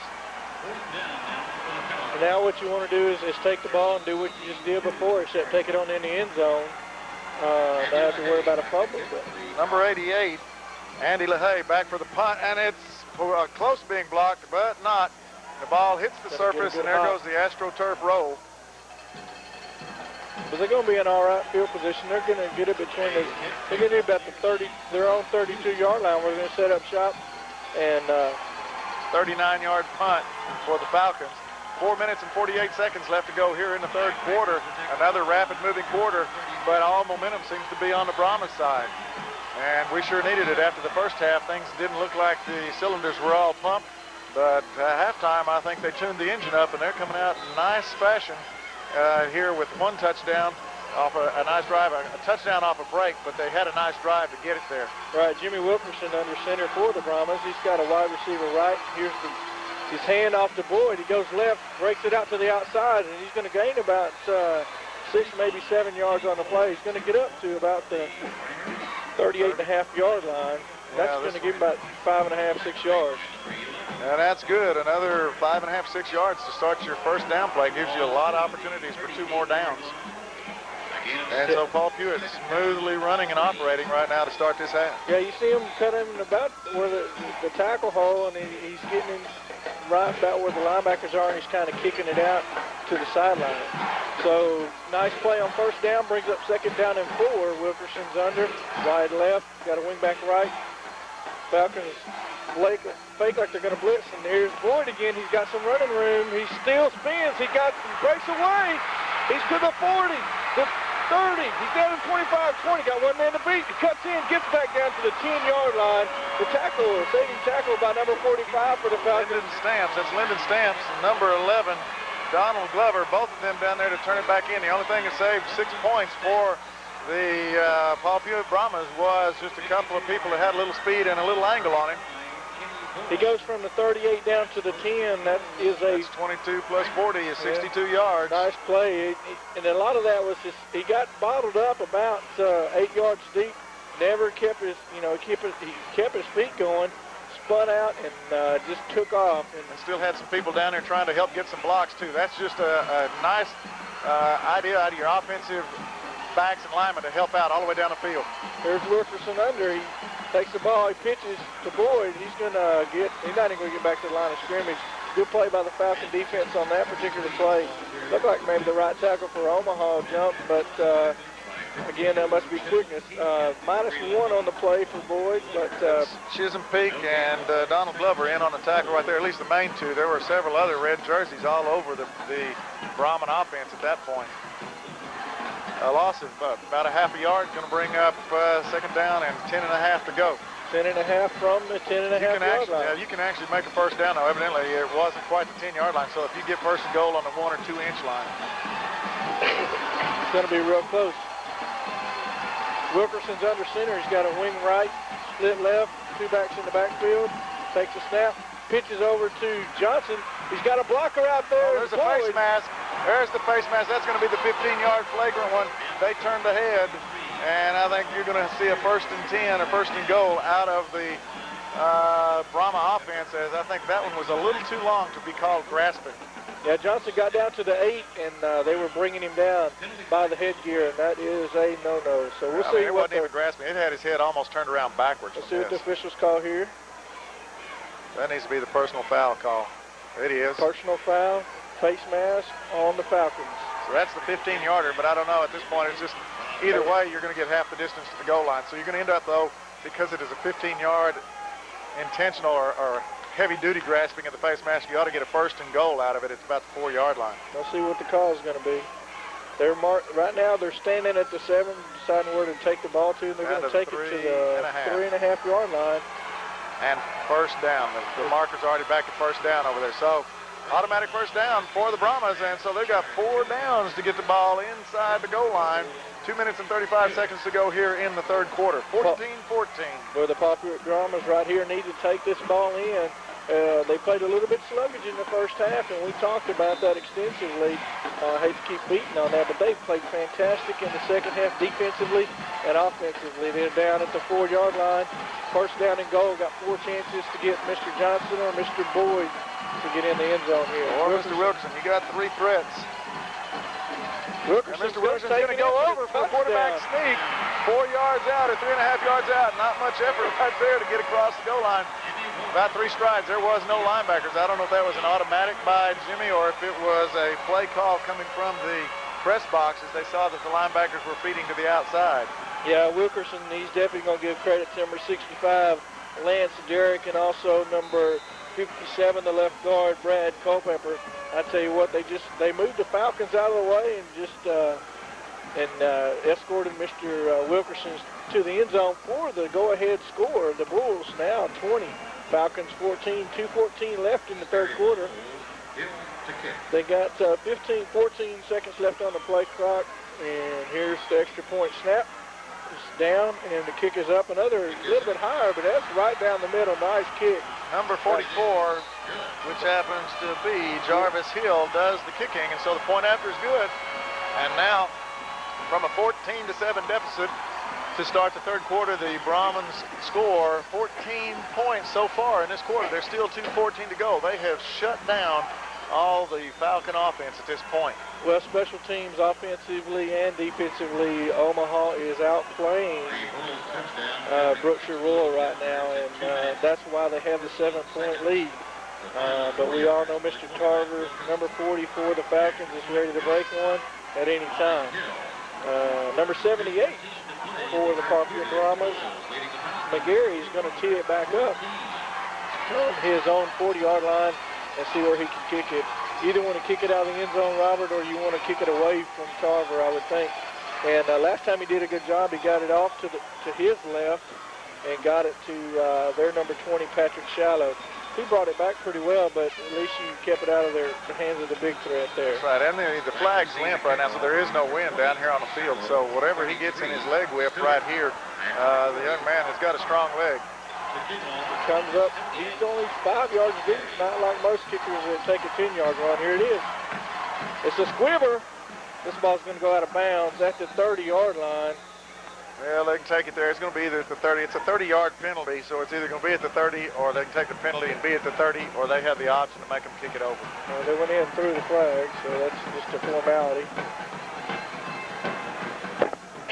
Let's see what Brookshire-Royal elects to do. They're just going to take the football. They're electing, the coach down here is electing to penalize them to 5 yards. They're going to move them back. And force them to kick off again, thinking maybe they have a little bit better chance to return it than just allow the ball to be at the 30-yard line. I thought the 30-yard line is a pretty good place to start. Yeah, you haven't had much success this half, and all the breaks have gone against you, and then you're going to get a chance maybe to kick it deeper in a fumble or, be back on the 20 or 15-yard line, depending on what happens here. Right. Now, McGarry, I don't know if he missed that on purpose or he just, just happened to keep, get his eye off of the ball. Just didn't strike the ball very well, and it rolled out at the Falcon 30. But he's going to move back to his own 35 and kick it off again, see what happens here.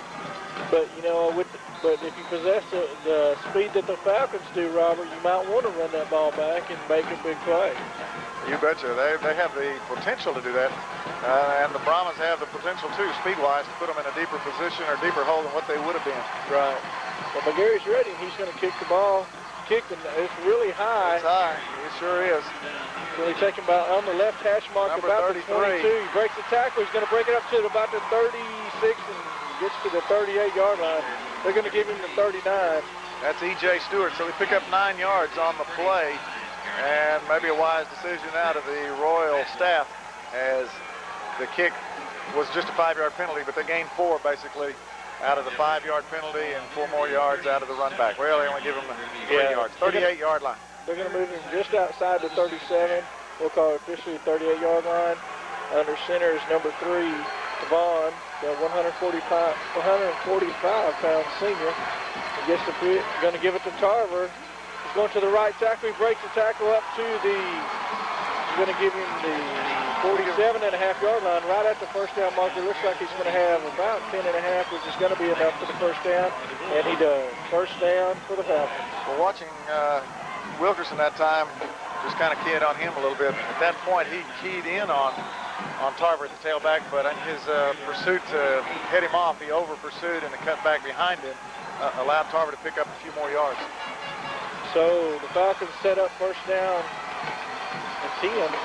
The give is again to Tarver. It's going to be stacked up. That's McGarry in there, and the mailbox.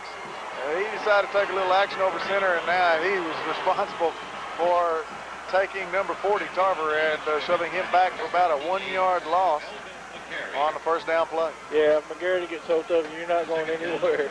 And, you know, McGarry's a big old boy. He's about 6'1", 6'2", 370 pounds, and, you know, Tarver goes about 5'6", 5'7", maybe 5'8", and he's only weighs 160 pounds. He's a great running back, but once McGarry gets hold of it, you're not going hardly anywhere. Second down. Well, McGarry's the type that he can take control of the game if he wants to right now. Right. Second down and about 10.5. Here's the pitch to Tarver coming left. He's got a block. He gets up to the 47, maybe the 48-yard line. They're going to give him about the 47.5-yard line. But it's going to bring up third down and about 5 yards.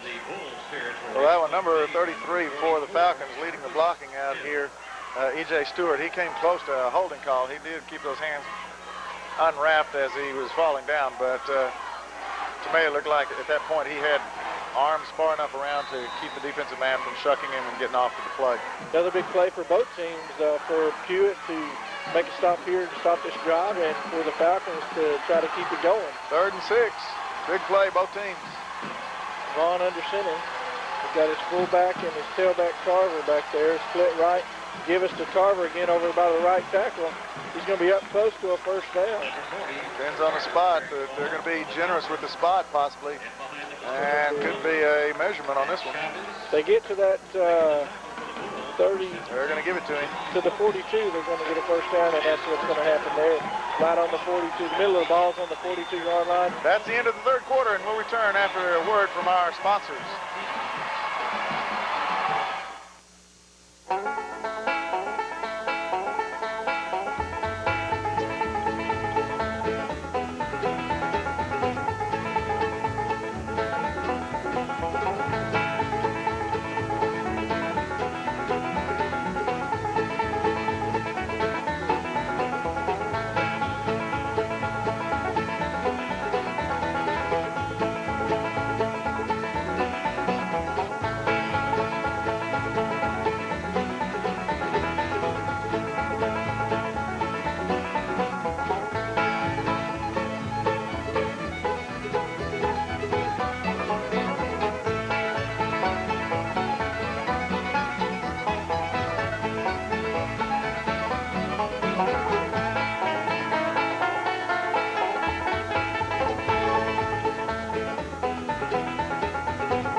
Texas, with the Pewitt BRAHMAs enjoying a 21-14 lead after 3 quarters, and we're waiting right now for the official clock to wind itself back to 12 minutes. I guess we're trying to sneak 2 seconds off the clock, and there it's reset.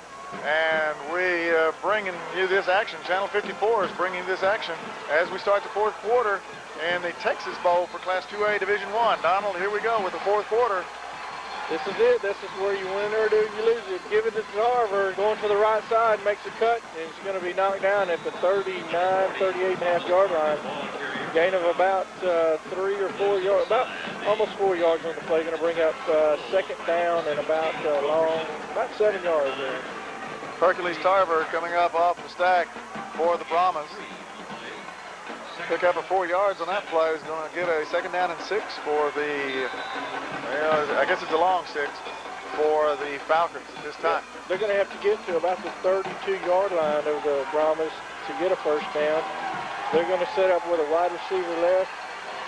They're going to overload on the left side. They got a wing back and their fullbacks that way, and they fake it and come back with Tarver to the right side. He's going to get down to close to first down territory, and maybe even they're going to give him just about the 30.5 yard line. That's going to be enough for another Falcon first down.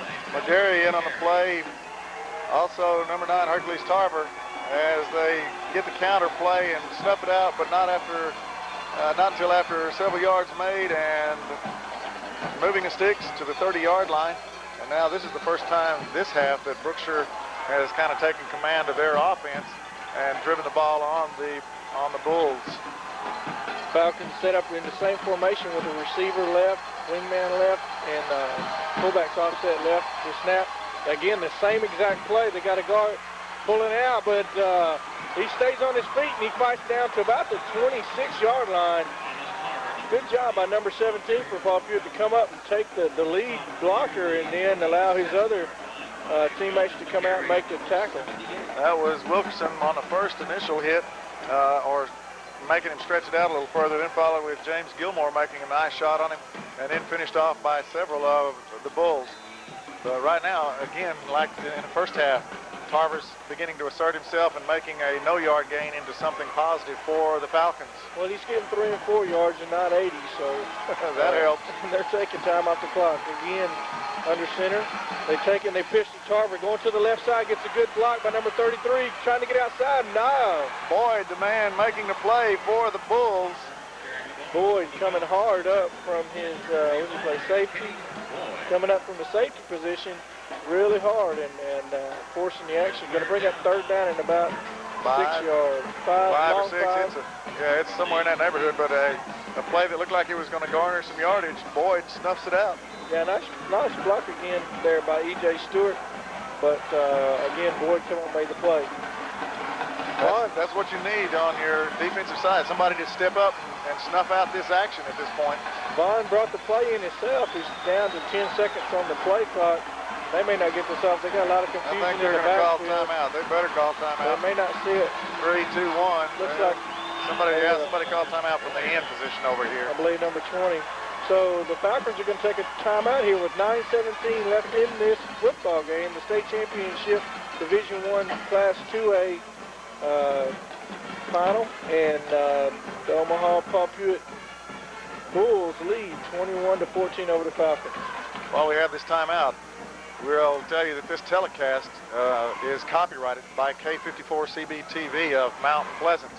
Any copying or rebroadcast of this game without written permission from Channel 54, the Pewitt ISD, or the Brookshire-Royal ISD is strictly prohibited.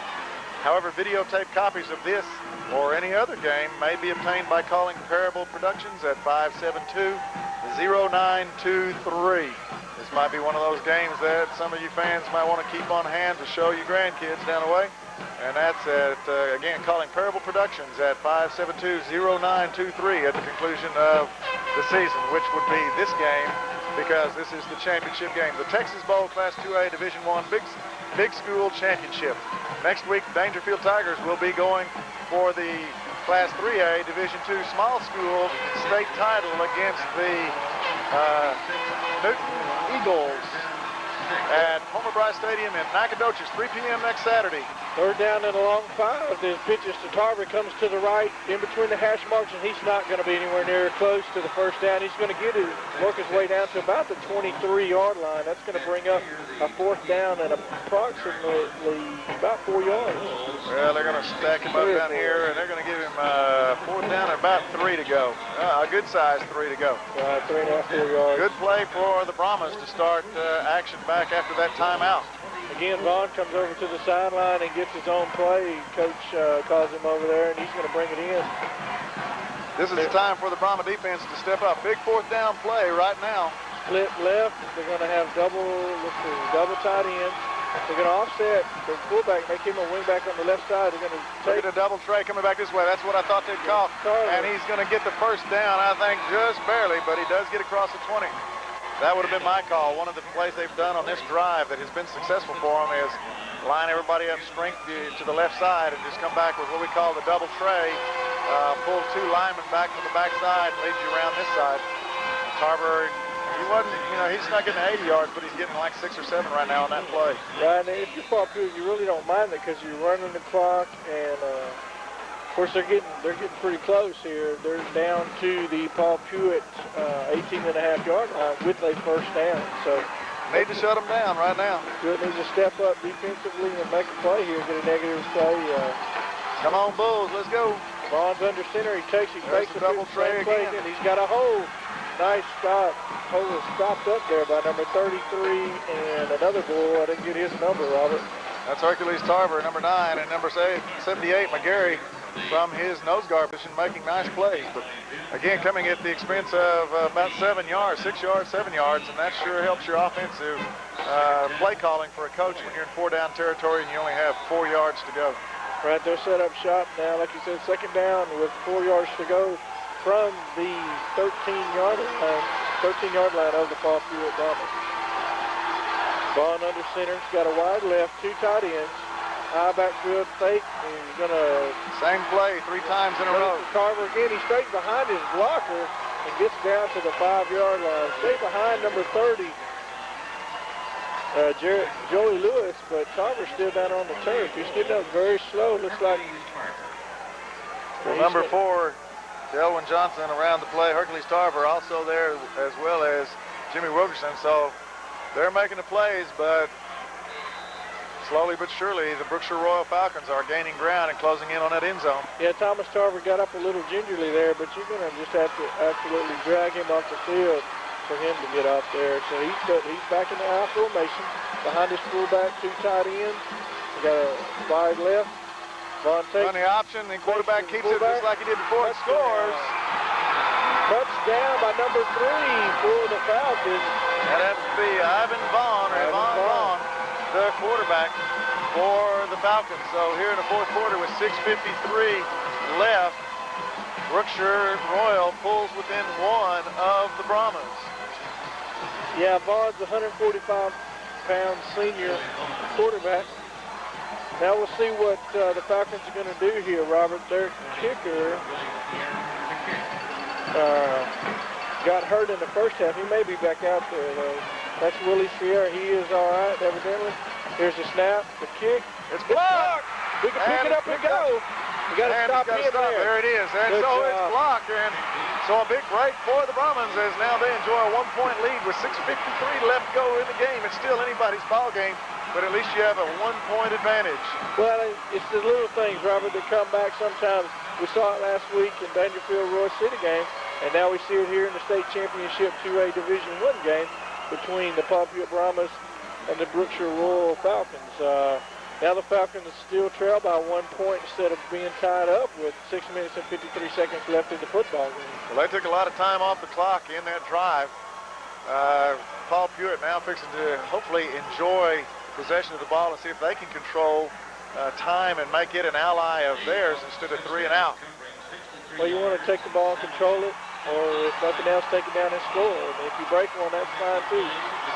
So they'll set up defensively.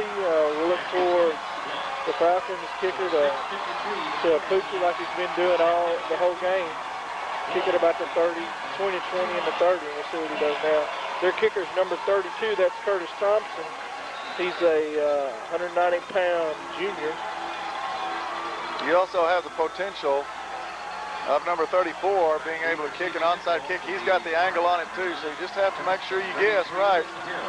32 kicking the ball though. Going to be taken by the Brahmas at the 20. Breaks the tackle out to the left side, gets up to the 27, 28-yard line. Number 48 for the Falcons, Joseph Davis, number 11. We called his name a bunch. That's Donald Glover around the ball and making the play for the Falcons. So Hercules Tarver with the kickoff return takes it up to their own 28-yard line. 28-yard line. Well, they're going to set up 1st and 10 as they go to work on offense. You got Johnson and Boyd in the backfield, Wilkerson at quarterback, got a wing right, split left, snap, fake, and the quarterback still got the ball. He breaks one tackle, he's got him by the leg. What leg strength and what balance out of Wilkerson. Great effort too, and he ended up getting 5 yards when he looked like he should only get 2 or 3, but they like almost said, give him 6 on this. Watch the stretch right here. They gave him closer to 6 yards than 5 on that one. And you're trying to run the ball and run, work on the clock, and when you get a first down play with 6 yards, that really does good to what you're trying to get done here. Well, that helps. Wilkerson's got to be tired. I don't think he's come off the field yet. Wilkerson under center again. Here's the snap. And it's going to be a trade. Going to give it to Boyd. Going around the right side. He's got a block. Can he get the corner?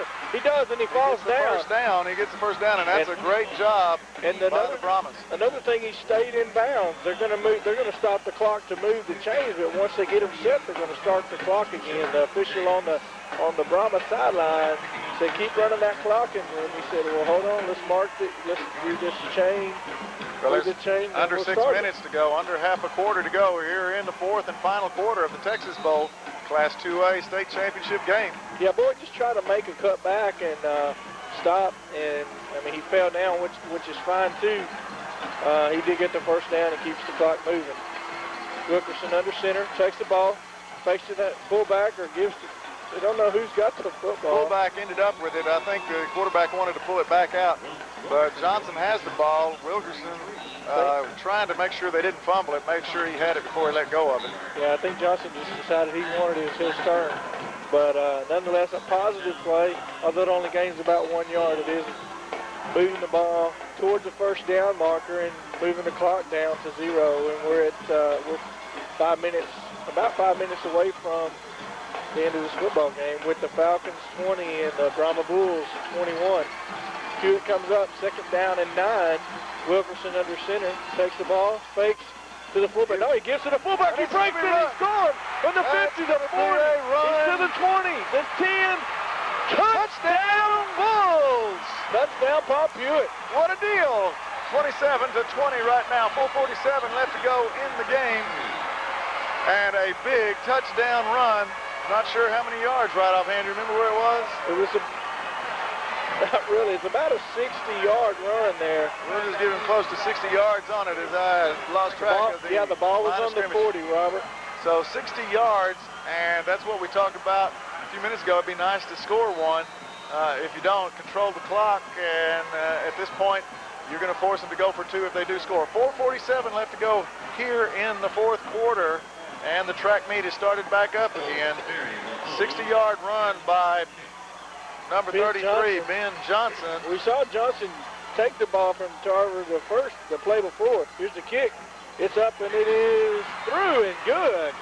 That makes a score 28 for Paul Pewitt and 20 for the Falcons. We have 4:47 left in the football game, and all the Paul Pewitt fans are up, shaking their shakers and really giving their kids the support that they solely deserve. Well, this game's far from over. Thomas Tarver is not out of the game, and anytime he gets a chance to touch the ball, he is going to make some things happen. Right now, the Paul Pewitt defense just needs to make sure whatever he does to make it happen is in short yardage. Right, exactly. So 28-20, you're going to turn their hand whenever it comes down. If they do score, they're going to have to go for the 2-point conversion. Exactly. There's no choice. There's no, decision to be made. You got to go for 2. That's right. And in Texas high school football, there is no tie games. You're going to do it in overtime. If that happens, that will take place with both teams getting possession on the 25-yard line, and you just keep going until somebody outlasts the other one. So now you'd like to see McGarry, number 78, the nose guard, and also the kicker. On the kickoffs, anyway. Actually, right now, they're going to have a different kicker this time, Robert. It's going to be number 44, isn't it? Jarvis Hill, who kicks the points after. He looks like he's the one teeing the ball up. McGarry might just be leg weary right now. He's been out on the field for defense for quite a bit of time on that last drive by the Falcons. Have officials timeout on the field, Robert. I'm not sure what for, but we'll see. Well, they don't have to do that conference like they used to do when you started looking at penetrations and yardage, first down, so you can kind of make an adjustment as to your offensive or defensive philosophy and how to pull the ball game out. So as Paul Pewitt tees it up to kick it off here, again, I just don't feel like we need to kick it to Tarver to reduce the chance of a big play.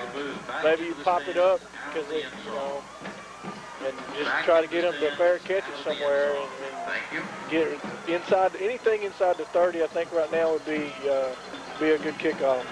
Well, right now the holdup in the action is because we have several fans tasting the possibility of a championship right here are down close to the end zone, and they're trying to move everybody back out of the end zone, back to the stands or back to the sidelines so they don't interfere with the play. And once that happens, then we'll resume the action. Number 44, Jarvis Hill, lined up to kick the ball for the Brahmas. Thomas Tarver deep, number 40 for the Falcons. They squib kick it. They grip it at the 32. He's coming right. He cuts back, gets to about the 39-yard line. 7-yard return by number 48. That is Joseph Davis. 57 for the Brahmas down there. Happens to be Brad Culpepper. He's in on the action. A couple other of the Brahma Bulls also down there. But you definitely wanted to keep it out of Tarver's hand. They did. First down and 10, Brookshire on the 39-yard line. They're on 39-yard line with 4:38 left in the game. Vaughn comes in. They've got a single lone back in the backfield, and that's Tarver. Here's the pitch to Tarver coming right. He's at the 40. Breaks the tackle, gets up to about the 43, maybe the 44-yard line. They're going to give him the 44. Wilkerson and Hill both in on the tackle. Keeps him in bounds, keeps the clock rolling. Right now, time is your ally. Pick up a 5 yards, approximately 5 yards. And that's not, you can get it in 5-yard segments, but you just try to see if you can keep 4 minutes running off the clock here. Right, and try to keep Mr. Tarver, getting those 4 or 5 yards instead of, 50 or 55. So Vaughn's under center. He's got 2 receivers left. Here's the fake pitch and the counter left, and there's nowhere to go. Tarver's brought down in the backfield for a loss of about 2 yards. That was a double trade to the other side. They hadn't had as much success back at that side as they have this side. And a loss of 2 is going to bring up a 3rd down and about 7 for the Falcons with 3.5 minutes to go here in the ball game. This could be a big play right here, Robert. You got 3.5 minutes left in the football game. And the Falcons got a big 3rd down and 7 yards. Bend but don't break. And it looks like they may take a timeout, think about this, make sure they get it right, and they will. That's going to be their second charge timeout of the second half. That's going to leave them with 1. Well, right now, the Paul Pewitt fans, and there's a bunch of them filling the stands on the far side. They're enjoying a 28-20 lead with 3 minutes and 23 seconds left to go here in the 4th quarter. And what a turnaround from the first half when it looked like they were about out of gas. The spark plugs weren't firing at the same time. And what a tune-up at halftime that the Paul Pewitt Brahmas have had. They have come out and really glistened and rose to the occasion in the second half. And whatever adjustments that Coach Bickham had, the players listened to and have executed well here in the second half. Right, and I'm sure he challenged them to play a lot better in the second half than they actually did in the first half. And they have really came out and done that well, Robert. They, defensively, they've really done a good job. Now, we've given up a touchdown, but, I mean, instead they had to earn it instead of give it to them. Exactly. They had to pound the ball down the field instead of having a big play. Or 20 yards is all the series they had to have like they did in the first half for their first score. So big play coming up, both teams. 3rd down and 7 for the Falcons. They're going to have twin receivers left. Got a tight end right with the wingman. Tarver in the backfield. Here's the fake pitch. The fake to him. He's got pressure on him to throw. He's got a man wide open. He's caught it. He's going to get knocked out at about the 27-yard line. 27-yard line. The catch was made by number 88 for the Falcons, and that is Andy Leahy. Oh, nice throw there by Vaughn as he completes the first down play. Like we talked about, that was a big play there, and it gives them first down. A lot of yardage on that play game. That puts it closer with only 3 minutes and 14 seconds left. Plus, also, he's out of bounds, so play clock stops no matter what. And it just saves him a few seconds here in this drive. Look for Tarver to get the football again here, and it's going to happen. He's going left. He's got a lane, looks like. He cuts back to the 20-yard line, so he's going to get about 7 yards on the play. That's going to bring up third down and short, or second down and short for the Falcons. Well, that was a big play for Brookshire, and they hadn't thrown. That's probably the first pass of the second half, maybe by both teams. I don't remember any other half, any passes this half. Well, they did a good job of using they've been running that counter tray, as you say, and they faked the counter tray and threw out of it. So it's second down in about 3.5. I think they toss sweep this way. There it is, coming right, got a blocker, tucks it back up, gets into about the 16-yard line. That'll be enough for a first down. Should be enough for a first down, yep. They have a player down as officials ask for stoppage of the clock. Number 4 is helped up. First down. First down for the Falcons inside the 20-yard line, down to the 15.5-yard line of the Pewitt Brahmas. And the Falcons are quickly out of the huddle. Vaughn brings his troops to the line of scrimmage. Defense needs to toughen up. Right now it could be the counter tray back this way. Back to the right side. That's exactly what it is. Nothing special. But he's going to get down to about the 7-8-yard line. Going to bring up second down and short again, Robert. He is not getting up very easily this time, and if they call timeout for him at this time, he's going to have to come out of the game. But they don't. They let him just get up slowly. He moves back to the huddle slowly. He probably has not been pounded quite like this most of the season. I don't know exactly how many carries he's got, but it's got to be, I would think, 40 anyway. Up to maybe even quite a bit more than that. I don't know how many offensive plays that the Falcons have run. But Vaughn brings them under center. Second and short. Here's the give to lead. Tarver. He gets down to about the, we're going to mark the ball at the 5-yard line. Johnson comes in, makes a nice play, knocks him off balance. Comes just sprinting into the side, from the side, beats a block. Didn't get there in time to wrap up, but he knocked his legs out from under him. And so a first and goal from the 5-yard line for the Brookshire-Royal Falcons. And what a game this has been for a championship game. This has been quite a contest between two good teams. Under a minute and a half left in the ball game. If you're Pewitt and you stop them right here, that's the ball game. But 5 yards to go, and they got Tarver, and they're going to fake it. The quarterback's running for it, and he's going to score. That's the third time they've run that play to score on, fake the option, and just cut it all the way back against the grain. So with 1 minute and 14 seconds to go here in the fourth quarter, the Brookshire-Royal Falcons pull within 2, and so you know they're going for 2 right at this point. And it's going to be up to the BRAHMA defense to stop them from 3 yards out. Pewitt decides to call timeout, see what kind of defense they want to get into right now, because there's 2 plays I think I'd run. One is the counter tray that they've been successful with back to the right. The other is to run the option with the quarterback and cut it back against the grain. And he's just pretty much been able to walk into the end zone for 5 yards, for 10 yards the first carry, and I think the other 2 have been about 5 yards. Yeah, you just want to plead with your defense right now. Actually, we played, you know, hundreds of plays during the season, and it comes down to 1, Robert. It really does. Just, I mean, if they get 2, that's fine. We'll go into overtime and get our chances at that. But if we make 1 play right here, that could be the state championship, not just the ball game. It could be the state championship for these Brahmas. And I think that's why they call timeout. They realize what's riding right here. I mean, both teams could be somewhat physically worn out. They've been beating on each other for 3 quarters plus about 11 minutes, and nothing's been settled. 28-26 right now, and we know that we're going to look at a 2-point conversion. Well, Tarver, I watched him after the play, Robert, and he's been over, and he's trying to find some oxygen around there, is he? All his energy is out there on the field, and yet he comes cracking back out like the well, you know, the fans from both teams are on their feet. The adrenaline's flowing for both teams down there, and it's a matter of who executes better, defense or offense. Here we go. Here we go. 2-point conversion for the Falcons to tie the football game with 1 minute and 14 seconds left here in the fourth quarter. Under center. Vaughn takes it around. He won't get it. Score! And the Brahmans hold them off, and all they have to do is kill a minute and 14 seconds here in the last quarter. That play got stopped before it got started. What a great defensive play. You talked about in the earlier part of the fourth quarter about McGarry taking the game over. He just stepped up. He said, I'm the man. I'm going to make a play right here to keep my team in the lead. And that one didn't even have a chance to develop. I don't know what it's going to be. It looked like maybe the option run down there, but the quarterback was corralled after 2 or 3 steps. And what a play by the defense. And that's still not over, 28-26. The Falcons only have 1 timeout, so this could be, that could have been the ball game, because if they can run 1 play, they'll get the timeout.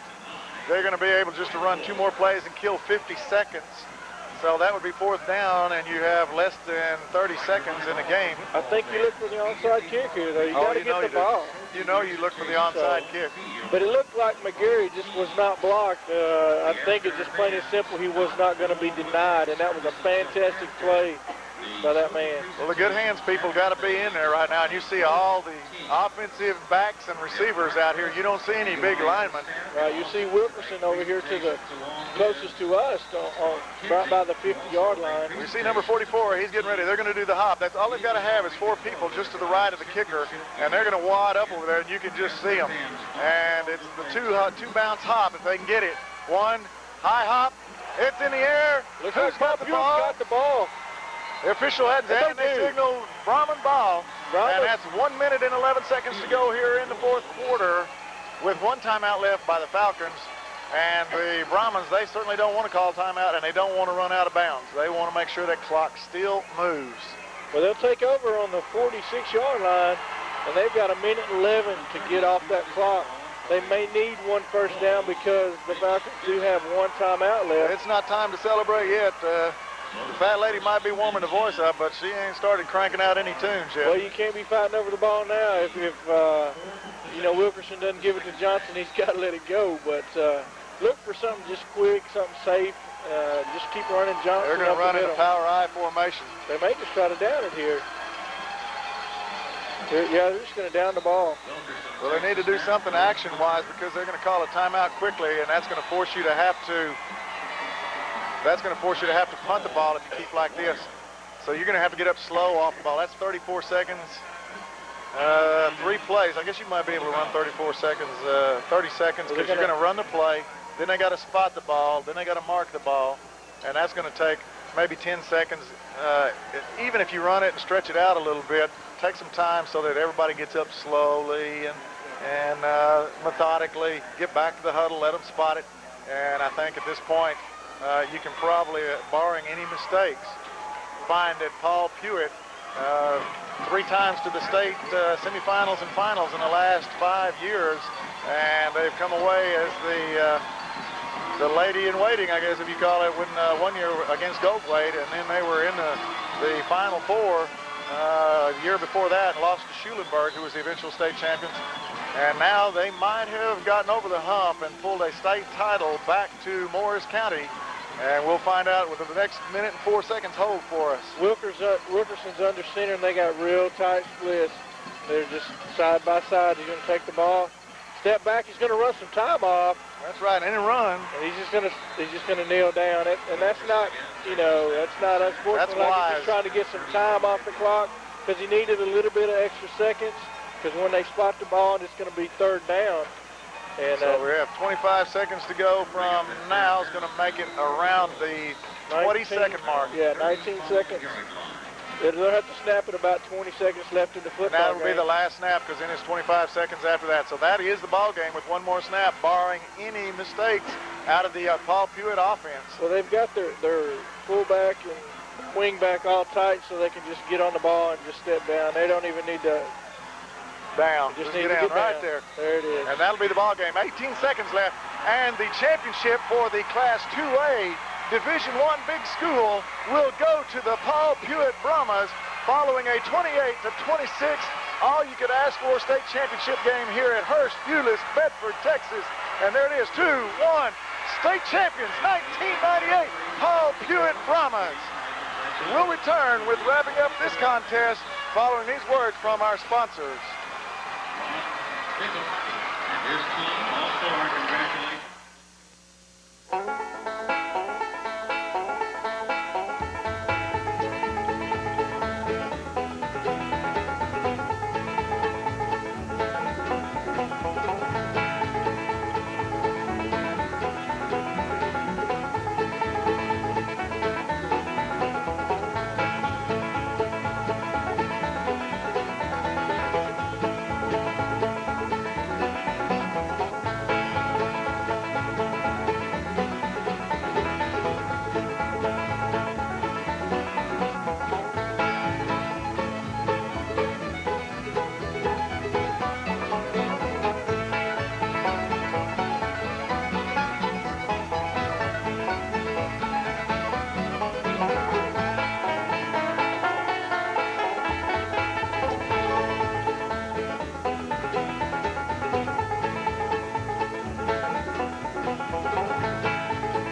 championship of Class 2A Division I, the big school Texas Bowl, as they call it now, and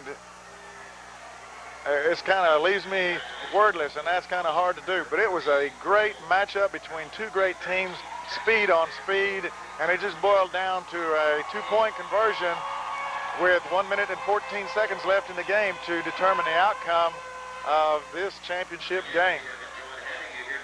Going back and rehashing the scoring, in the first quarter, it looked like a track meet there for a little bit.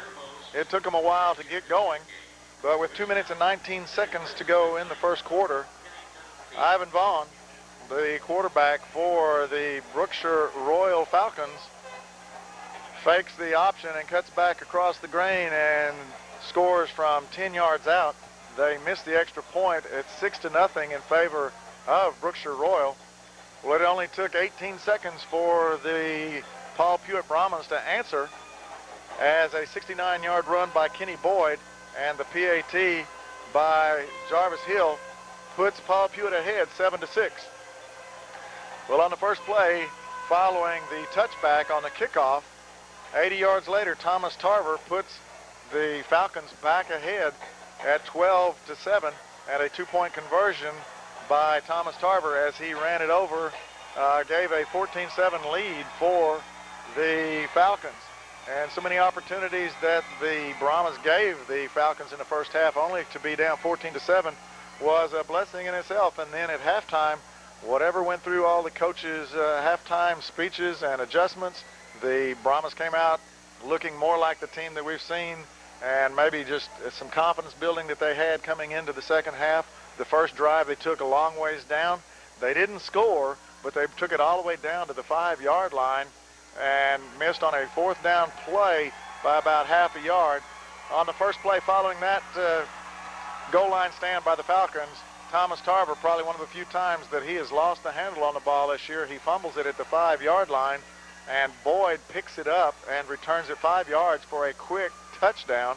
Probably thought they deserved it on the drive, but they get it on the turnover, and they kick the extra point and tie it up at 14-14. That's with 7:04 to go in the third quarter. About 5 minutes later, a drive by the Paul Pewitt Brahmas results in a touchdown of 3 yards by Wilkerson on a quarterback sneak, and that's at 2:14 of the third quarter. The point after by Jarvis Hill is good, and so Paul Pewitt enjoyed a 21-14 lead. And that's all the scoring in the third quarter. In the fourth quarter, with 6:53 left, a 5-yard run again by the quarterback, Ivan Vaughn. The kick was blocked. Another defensive gem by the special efforts of the defensive team assigned to come in and block extra points, as somebody got their mitts on it, knocked it backwards, and snuffed out the extra point. And so it was 21-20 in favor of the Paul Pewitt Brahmas. Again in the fourth quarter, with 4 minutes and 47 seconds left, Ben Johnson rips one for about 60 yards, and the point after is good, giving a 28-20 lead for the Brahmas. And here in the fourth quarter, fairly comfortable lead. But the Falcons never say die, and that's the reason they are probably in the state finals also. They march it down, and with 1 minute and 14 seconds remaining in the game, a 5-yard run by the quarterback, again, Ivan Vaughn. He makes the score 28-26, and you know the two-point conversion's coming. Following a timeout by the Brahmas, they come out, and before the play really even had a chance to develop, McGarry comes in and wraps up the quarterback, drops him for about a 2-yard loss, and so 28-26 in favor of the Brahmas. And then the onside kick, not sure who came up with the ball, but the Brahmas had the ball. No more timeouts for the Falcons, and they were able to run 1 minute and about 4 seconds off the clock, and the state championship trophy now belongs to the Paul Pewitt Brahmas and Morris County. The only thing we could ask more than that is possibly Dangerfield next week coming home with the state trophy also, and what a day that would be, or what a thing that would be for state champions to come out of the same county in the state of Texas. Donald, your thoughts on the game? You know, we talked about having the current number one and previous number one, or preseason number one ranked teams meeting here for the state championship, and it was all it was cracked up, you know, that everybody made it out to be.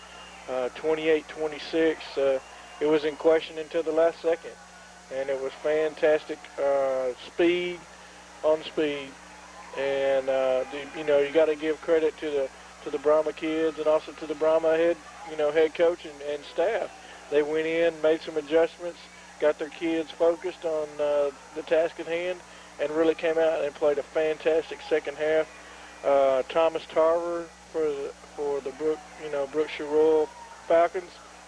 Young man has a bright future somewhere playing college ball. We don't know exactly how many times he touched the football, how many carries he had, but we would venture to say over 40. And he's probably a big reason why they're there. He gained over 3,000 yards, and he got his yards tonight. But Pewitt in the second half allowed him to get maybe 3, 4, 5 yard bursts, but nothing like the 80-yard run he had in the first half. And I think maybe that was the key. And their defense started stepping up, and our offense just controlled the ball and got some points on the board. Fantastic job. Congratulations to Paul Pewitt, state champs. That's a great job. It was a fantastic game. Again, early on, you thought that Paul Pewitt just wasn't firing on all cylinders, and they were just lucky to be down 14-7 at half. And then they came out in the second half, and that first drive, I think, established some confidence in their game again, confidence in themselves, and it really looked like it turned the tide. And, of course, that fumble kind of broke the spirit maybe of the Brookshire-Royal team as a quick, easy touchdown from 5 yards out. Don't even have to run any offensive plays, and they tie the ball game up. And that was after a good drive, which, I think that just goes to play in the hands of the Paul Pewitt BRAHMAs. Is you just gain a lot of confidence. Right, you just got to keep playing. Like they had the 5-yard punt in the first half, and they had some things that they don't normally do characteristically as a BRAHMA team go against them, and they just kept their heads up and kept fighting through it.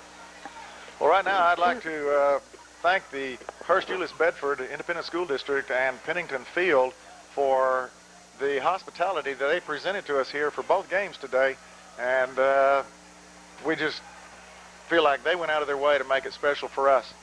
And we also like to thank our sponsors, which are McKellar's Medicine Chest Pharmacy of Mount Pleasant, Gladewater National Bank, the Omaha branch, Roswell Feeds of Omaha, B&L Tire of Omaha,